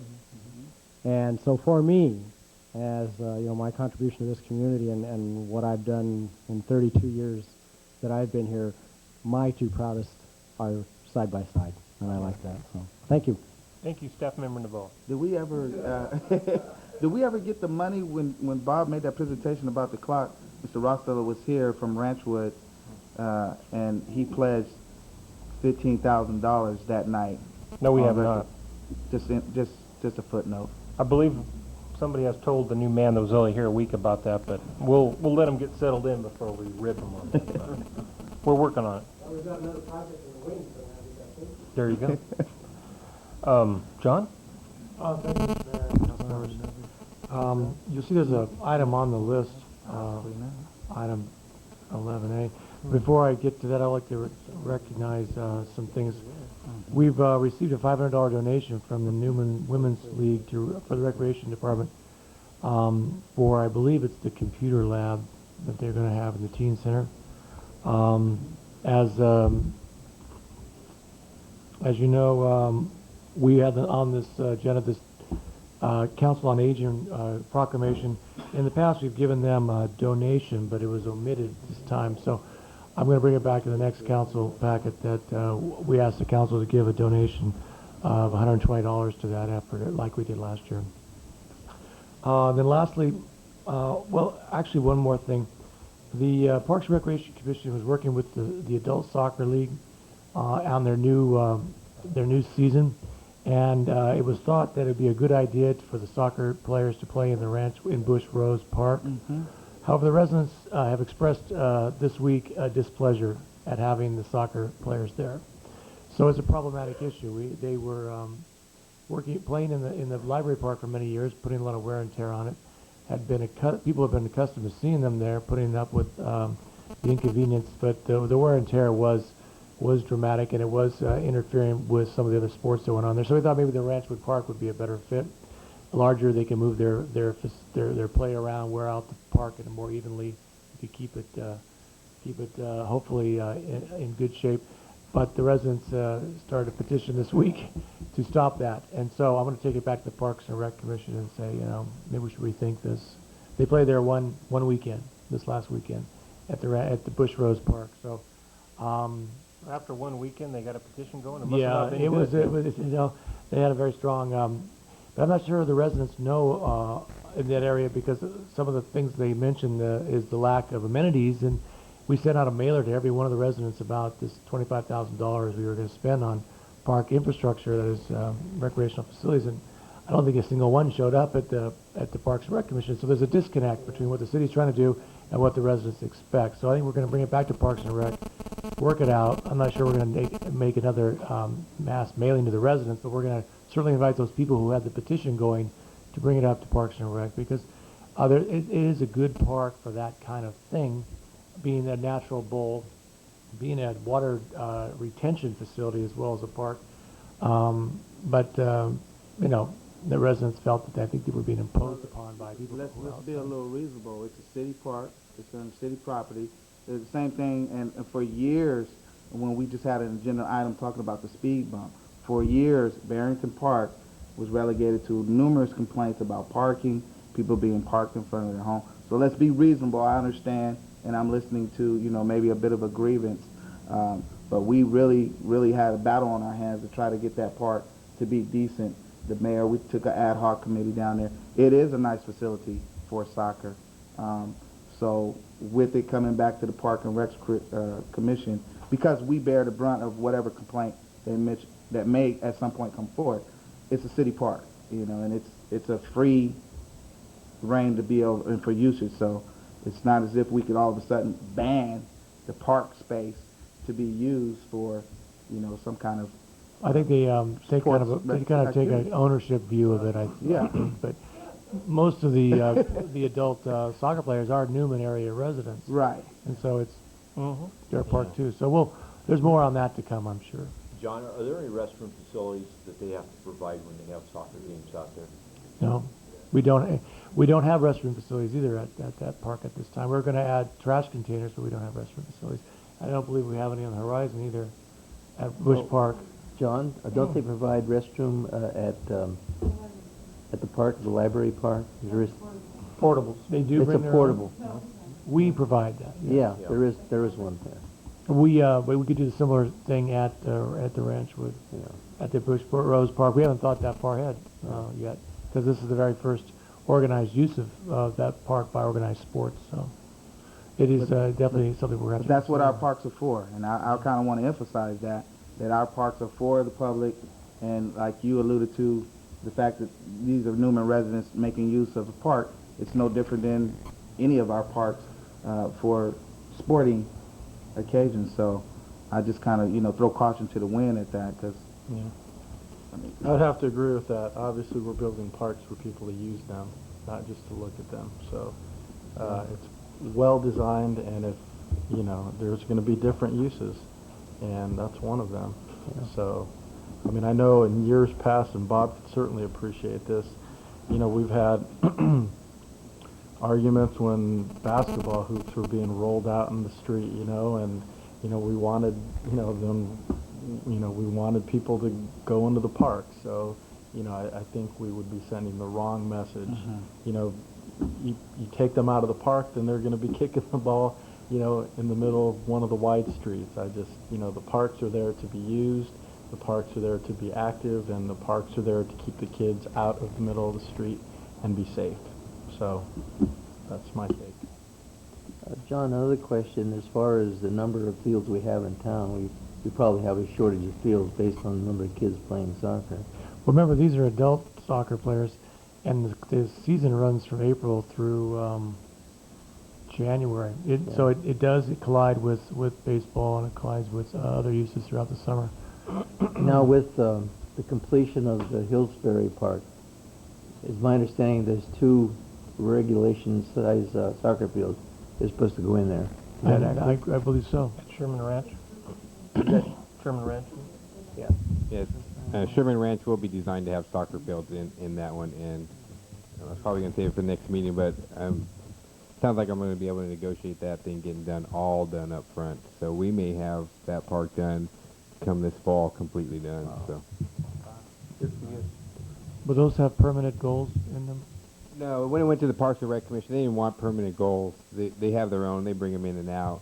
So it just preserves how it can be used later on too and stuff. That's going to help the problem. But I think because it's an adult league and they come in cars and they have spectators and there's some litter. There was just a shocked response from the residents, because that park has been basically largely empty. And so it was. I think perhaps there's a little bit of adjustment to go through. Yeah, I mean, and there's been people playing out at at the library field at Densmore Park before. That's where they used to play. Yeah, but behind my house, it's the Hunt School field. Yeah. All the time. Yeah. Just address the issue of the restrooms, if you would. Yes, we will. Anything else, John? Yeah, I'm sorry. I did have one thing. It's on your agenda. Councilmember Krinkelaw brought a letter of questions, and then he asked it to be brought up at the council meeting tonight. So I have a response. I wasn't able to answer all of them, but I was able to answer, hopefully, to his satisfaction, the first 6. And it's very much in keeping with the presentation on the sewer. And in answering these questions, I think the gist of which is, how close are we to being full to the brim at the sewer plant and being unable to accommodate any more growth or any more anything really in terms of input at the sewer plant. And so I did find something very interesting out, and that is our permit. It specifically it specifically relates to effluent. That is the out product of the sewer treatment plant at 1.69 million gallons per day. And so that isn't necessarily directly tied to the influent. So we've been talking about these subdivisions coming in, how much impact every house would have. But on a given hot summer day, we'll put 2.5 million gallons of water out in irrigation. And our permit says it cannot average more than 1.69 in a given dry month. And we've never exceeded that average. So we've never gone over our permit.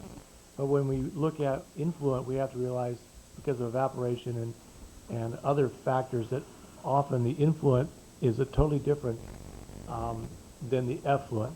But we are, even so, about at our near our capacity with any margin for safety in there. And so that's what the answers to these questions were designed to address. And Public Works Director can help me out here if I have made any material errors, but I'd like to hear your input on this. That's why I included it in the packet, and that's why Councilmember Crinklow wanted it to be brought up tonight for discussion. So if you have any questions, I'd be glad to take them on. We'd be glad to take them on. I wrote the letter. It's pretty, I've got my views in there. I'd like to hear yours. If I read this right, everything that's approved, we're okay on. That's the way I read this. I mean, that's not counting the infill stuff that nobody's brought any projects before us on. That's the way I take this report. Well, it says approved projects include finishing Ranchwood, Hearthstone, Right. Sherman Ranch, Del Valle, I guess that's how it's pronounced. Del Val? Yeah. Rolling Hills and Hardin Road, which is yet to be constructed.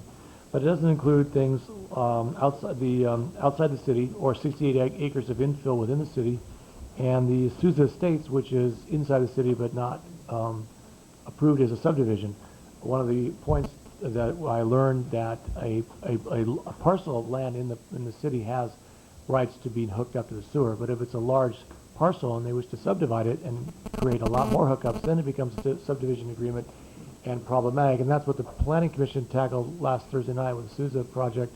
They approved the rezoning, but they did not approve the subdivision. And when it becomes subdivided is when you multiply the effects on the sewer. So depending on what happens to those 68 acres, could be a very different outcome toward our sewer plant.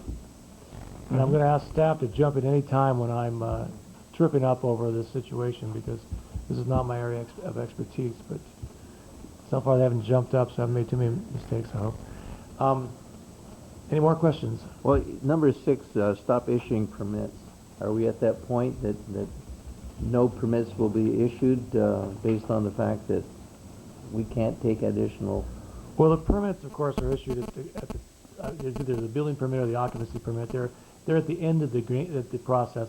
And as I mentioned, everything that could have a permit now at the completion date, we have capacity for.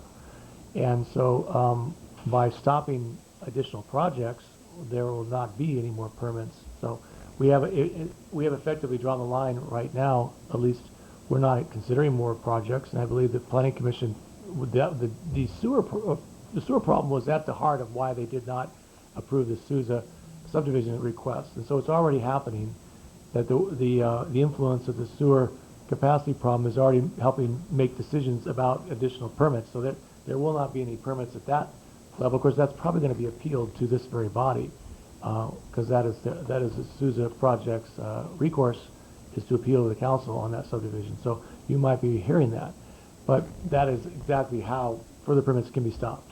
And just for my take, and appreciative of your questions in your letter, that's how I've understood this. And you've had a number of questions, and we're finally, I think, almost coming up to speed with our wastewater treatment plant. That's the end all. That's the end block. And everything I've understood has been everything that we have on the books. When we did all of this annexation that took place, 3 or 4 years ago, for these current projects we're looking at, Sherman Ranch, Hearthstone Ranch, Ranchwood, Stevens Ranch, that's been built out.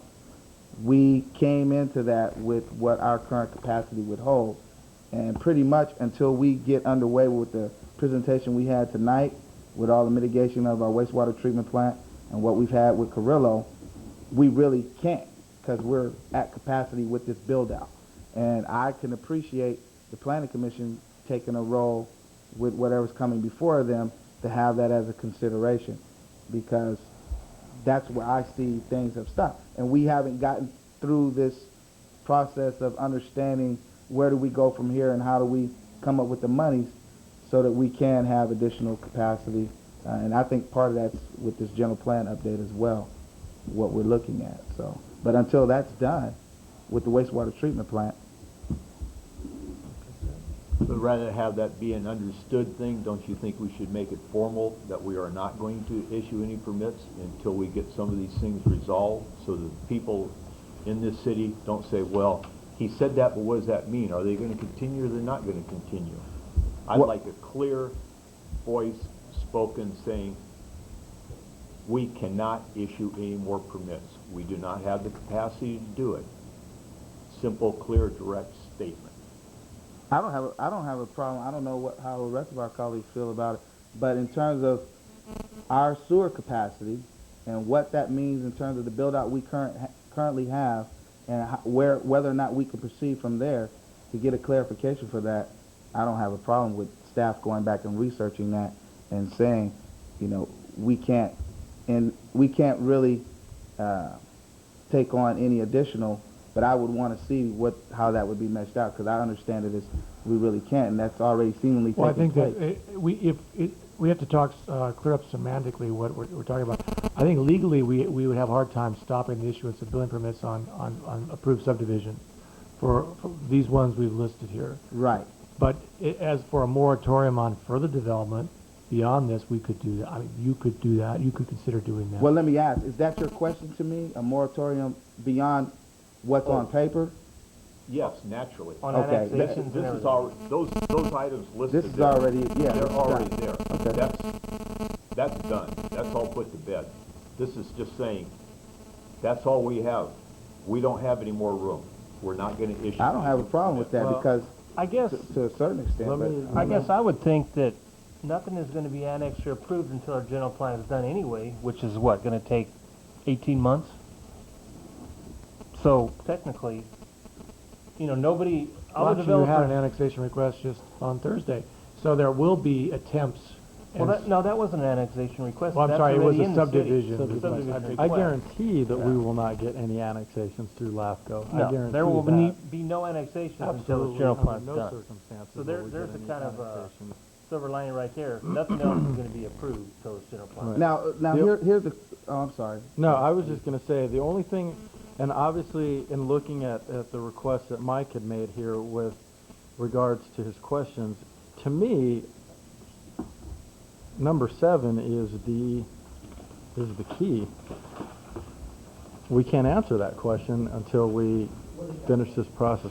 The process being, or excuse me, the question being, purchase of additional property, A, new capacity, B, timeline for completion, C, cost and who will be responsible to pay off debt, pertaining to new hookup on fees, developments, what happens if these developments stop, and finally, how many permits will be issued as a trade-off for purchasing the new additional property. Actually, D is really the key one there, because it asks what trade-off is there going to be for us purchasing additional property. And, you know, and I think what John was kind of in the direction he was going was, we can't necessarily answer that question until this report is done. I mean, I think we had a very good report tonight, and I think we're moving in the right direction. I would say that my feeling is, I had mentioned a second ago with regards to LAFCO,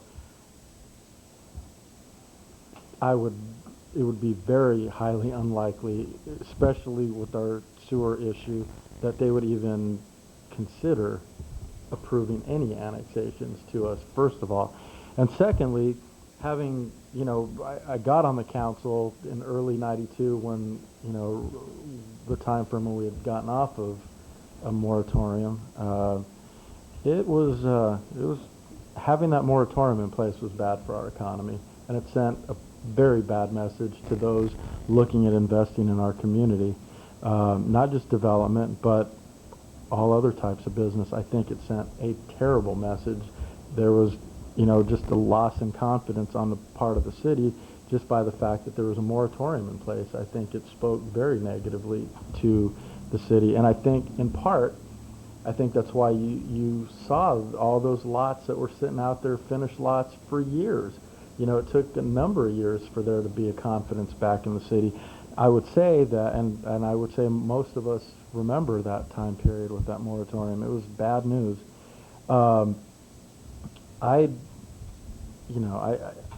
I personally have enough confidence in our planning commission to, they're sitting here through this process that we're going through, this general plan process, and they understand what the ramifications are with this sewer plant issue. And I think we saw a little bit of that with this proposal that came before them, where sure they allowed the zoning, the rezone, but they didn't allow the subdivision to go through.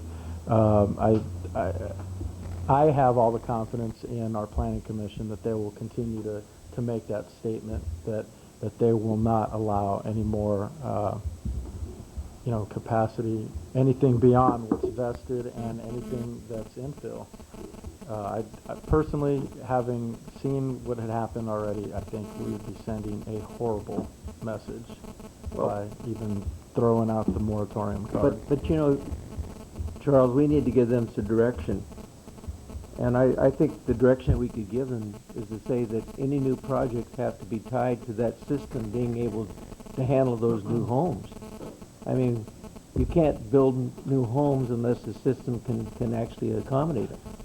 There's some way we have to tie the two together. Mm-hmm. And I think that, having not been at that planning commission meeting, I'm not sure what the dialogue was, but I'm assuming from everything that I heard was that the sewer plant was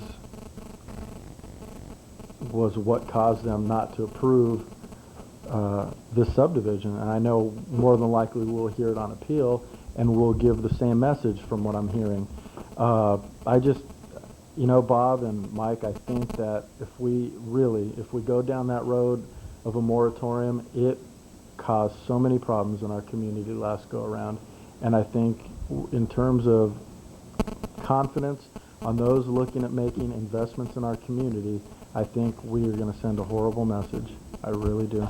Well, Charles, I think it's very irresponsible on our part to even give somebody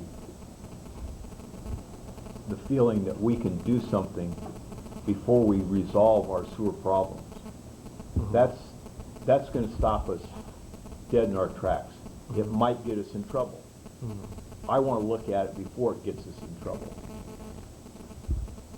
Just like the professor said tonight, something we all learned new. You have 10 years if you hold your city in a position. You have 5 years if you start developing it on the new development. Mm-hmm. How long is it going to take us to find out what we need to do in that sewer plant, and how long is it going to take us to complete to get there? Nobody knows. So until we have some better answers, it gets down to my last statement.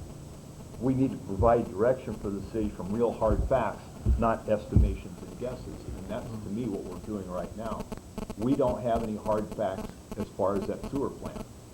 Mm-hmm. And we can develop a general plan, but the general plan really means nothing. It's nice, but we've got a problem. Before we can develop a general plan, look into the future, we have to solve what our problem is right now. You're right. I couldn't agree with you more. However, I think we're going through that process. I think that we're going to be very proactive. John has been greatly involved in this process. I think we're going to continue to be proactive with these folks to get us to where we need to go. You're right. The general plan wouldn't be worth the paper that it's written on if there isn't an issue if there isn't something in there that corrects, our sewer capacity issue and everything else that goes along with that sewer. But I just go back to, it's on us as the elected representatives of our community, and it's on the planning commission in their process to make that case. And I think from what I gather, they made the case very clearly on this application last week. And I think, you know, I believe that they're responsible enough, and I believe we're responsible enough to make that case. I think you can do that without going down that road of a building moratorium, because as I said, having seen what happened when we imposed our last building moratorium, it was a complete nightmare for our community. It absolutely was. Now, I don't remember when that was, Charles, but was that a function of the moratorium, or was that a function of the housing market interest rates, which has changed things now and really driven the development market? I think from what I had heard from, you know, not only the development community but other interests, was that it was just a matter of losing confidence in the city of Newman because they didn't have their act together to the point where there had to be a moratorium built or put into place.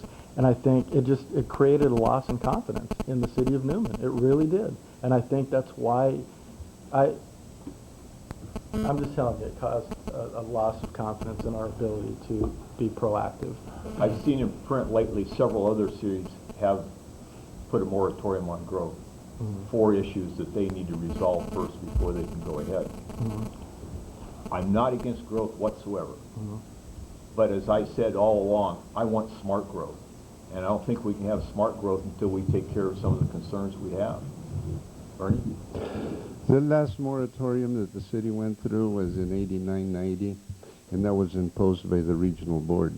And before we could go forth with any more building and occupying of buildings, first we had to have our plan in place, which we did. And then they gave us milestones, and they said, once you construct a storage reservoir, you can have 150 units. And then once you do this, you can have more and more until finally we had the expansion completed, and then the moratorium was lifted. But it was imposed by the regional board, and it wasn't the council action. So that's something that could happen again at this point in time or in the very near future.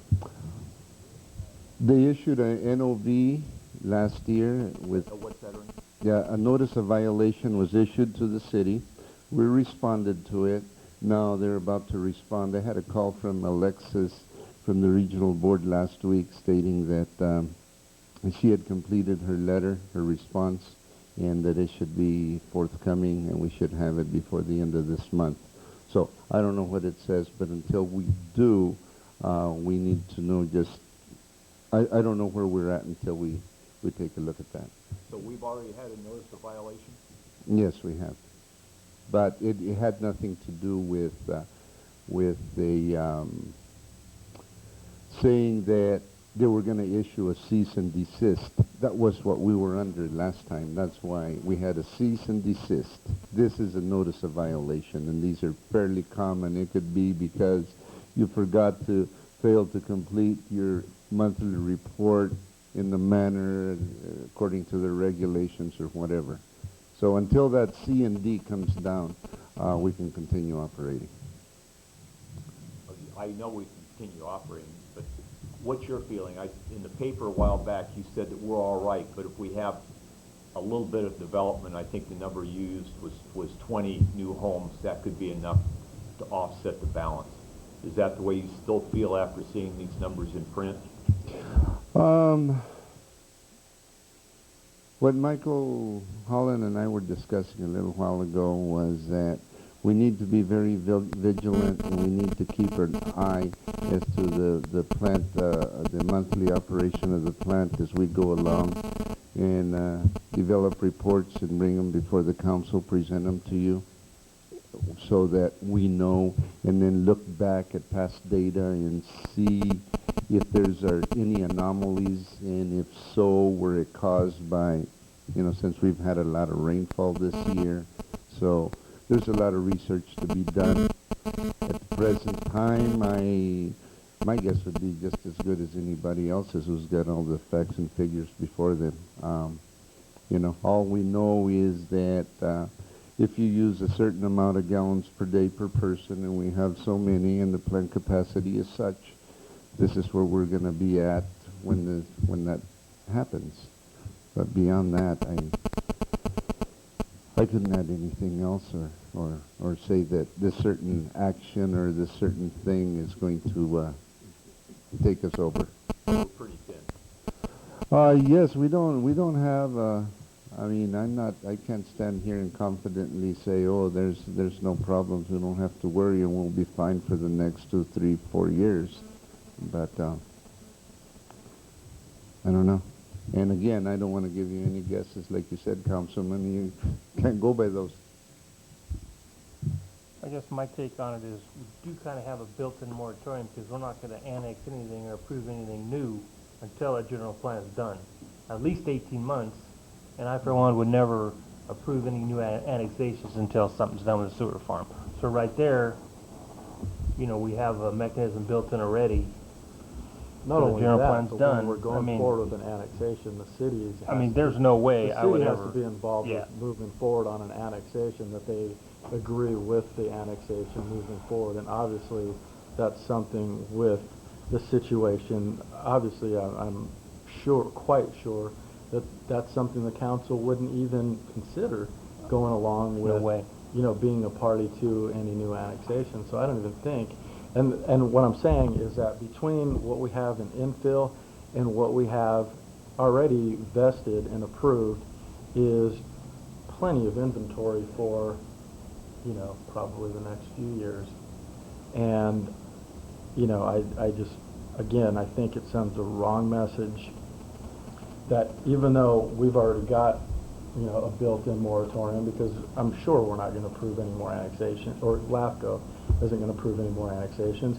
And clearly, from what the Planning Commission's action was on not approving any new subdivision, that, we have imposed, restrictions on any new development. But, with the inventory and infill that we have, I think that should carry us through this entire process and then some. But I just think putting that language out there that we're imposing any type of moratorium is bad news.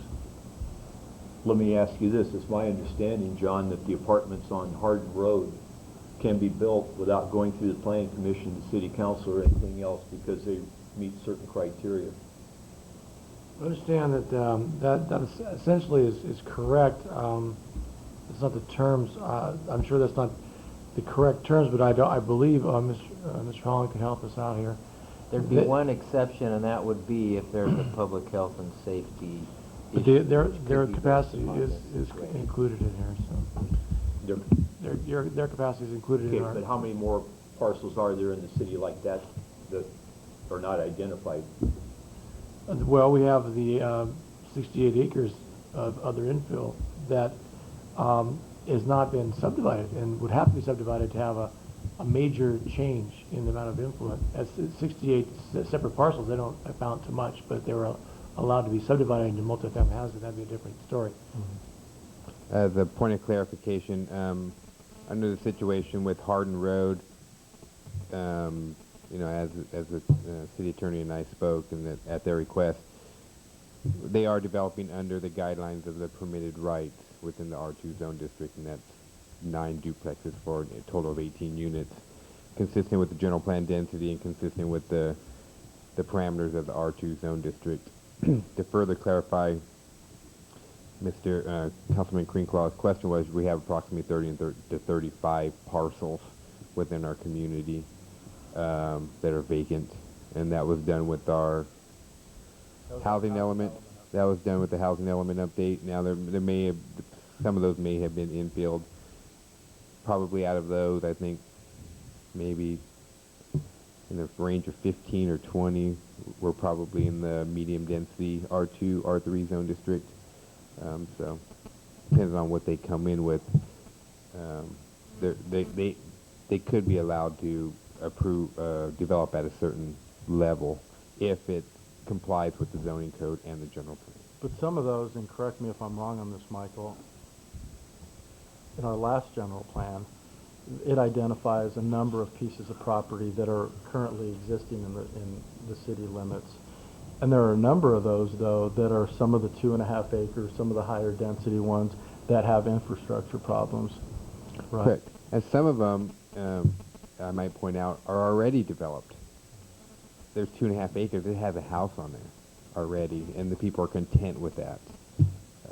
So not all of those 30 to 35 parcels are vacant parcels ready to develop. Some of them are already developed with single family and people living on them. And a prime example would be at the corner of Merced and Inyo. You know, you got 4 or 5 parcels there with a big house on there, and the lady likes it that way. You know, so that's 4 or 5 parcels with one on there. So those are some of the examples. Big Road's got a couple 1 acre parcels or larger that have one house on there, and they like it that way. So. With respect to the numbers and kind of what Ernie had talked about, and staff is, you know, this is an important issue to staff just as it is to the council, and we're staying on top of the numbers. We talk with Lance. So our thoughts were next month, you know, that gives us kind of 4 or 5 months to look at what the results were for those months. We'll probably look at the daily influent rates, try to pick out the days that were rainy, because we can calc those out and figure out what the average flow is, and look at how many houses have been occupied. And we'll come back to you guys and say, hey, we're on target, we're not on target. What I can tell you, though, is when we looked at these numbers, we were very conservative. You know, 340 gallons per day is what we were generating out of a house. So that's a high estimate. And, we shot high. We weren't going to shoot low and then be undershot, you know, and all of a sudden we got this big flow. So I can tell you that, at least personally, I'm reasonably comfortable with the range. I can't tell you what exactly it is, but I gave you a high and a low, and I think it's going to fall in that range. At least that's basically the numbers that I have run in conjunction with Lance and Ernie. So that's my comfort level. So, but again, I agree with you that, you know, I don't know that we should be going forward with entitling more projects, like Councilmember Marquez and properly indicated as well. So with that, Any more sewer questions?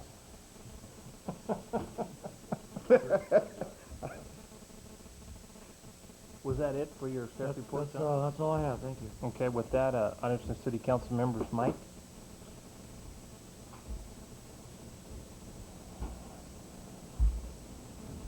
I'll follow up with this. I know it won't be popular.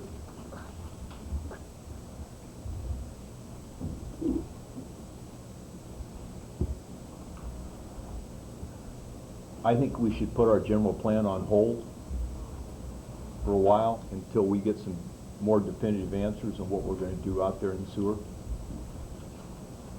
and find out a little better direction of what we're going to do. We're going to spend $250,000 on a general plan, which only has a partial direction because of some of the facts that they don't have to provide a complete picture of where we're going. You know, it's been a couple of years in being put together. If it was held off for 6 months, I don't think that timeline would make any difference. Is that just items from the council, or is that open to Comments or what? I would think that it all ties together. I mean, is that what you were going to say, Michael? That all this, that's my take on it, that in the general plan, the sewer studies report, since the general plan's taking 18 months, that all this ties together, and now's the time to do everything at once. I understand Councilman's concerns, but I guess my perspective as a planner is you need to plan something before you can engineer it. And that's kind of the course of action is, you know, the general plan sets the tone for the city, where and how we're growing, then you engineer your utilities to go along with that. We're going to identify the sewer as an opportunity or constraint, and at this time we can all agree this is pretty much a constraint. So, and we're going to be moving that forward as we move this forward too. We need to do background report, we need to do some master plans for water and sewer and storm. That's all part of the general plan process, and you get all these in place and that moves forward. So if the planner in me tells me you have to have a plan before you can engineer something. The only thing I was going to say is if the general plan was a 3-month process, and of course, by all means, but you know, looking at our last general plan process, it obviously took quite a while to complete, and a major component of the general plan is the capacity, and and it's a reference point to, to build to growth, and everything is based on what's in the general plan. And that's what I would say on that. If it was a short window, then obviously we would have to do that. But this is a long process, and we're going to be very thorough, and that's going to be a major component of the general plan, is that sewer plant. So. I've been enough of the Was that it, Matt? devil's advocate for one night. No, it's good stuff. Bob? Now, the only comment I'd like to make, every time you go downtown Newman, it just gets a little nicer. And I want to thank all those people that were involved, Bob, you and all the people who were involved with the clock, because it really makes a difference, That is our focal point, is that downtown area, as we've always said. And it gets to be more of a focal point with that sort of thing occurring. But just thank you and all the people involved. Thank you, Bob. Charles? Nope, I haven't. Tim? Thank you, Mr. Mayor. Just briefly, I attended the Planners Institute at the expense of the League of California Cities a little over a week ago down in Pasadena. And the city of Pasadena, instead of tearing down their downtown, their historic downtown, they revitalized it about a decade ago or so. They put a lot of money into it, and now it's a city walk. Their theme is you can walk around a multiple block corridor. And, Pasadena is where the Rose Bowl is, large, 100,000, almost 200,000 plus city, and they emphasize walking to and from, and merchants spending their money downtown. Cities are trying to get back to what we hold as a core. I participated in a couple of forums down there. One was council staff relations, and what was kind of interesting about that, there was a scenario played out on a video, and they talked about a city council meeting, and one of the items was agendized items of putting up 14 stop signs, and I found that one kind of relevant. Needless to say, it was quite humorous, and I think we're going in the right direction. How do you know where you're going to end up if you don't plan? And one of the things, speaking of smart planning and what came out of this institute, is we need to prepare. 600,000 people a year are moving to this state, and we all know the reasons why.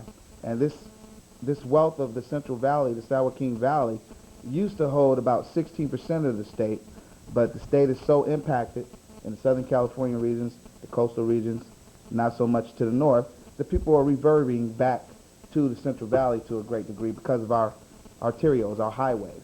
So, we need to plan, and I think with the discussion tonight was quite stimulating, but I do think that we're on the right track, and we need to continue that way. And I just wanted to share that because this was very relevant to what was the discourse or what was being talked about down there at the Planning Institute.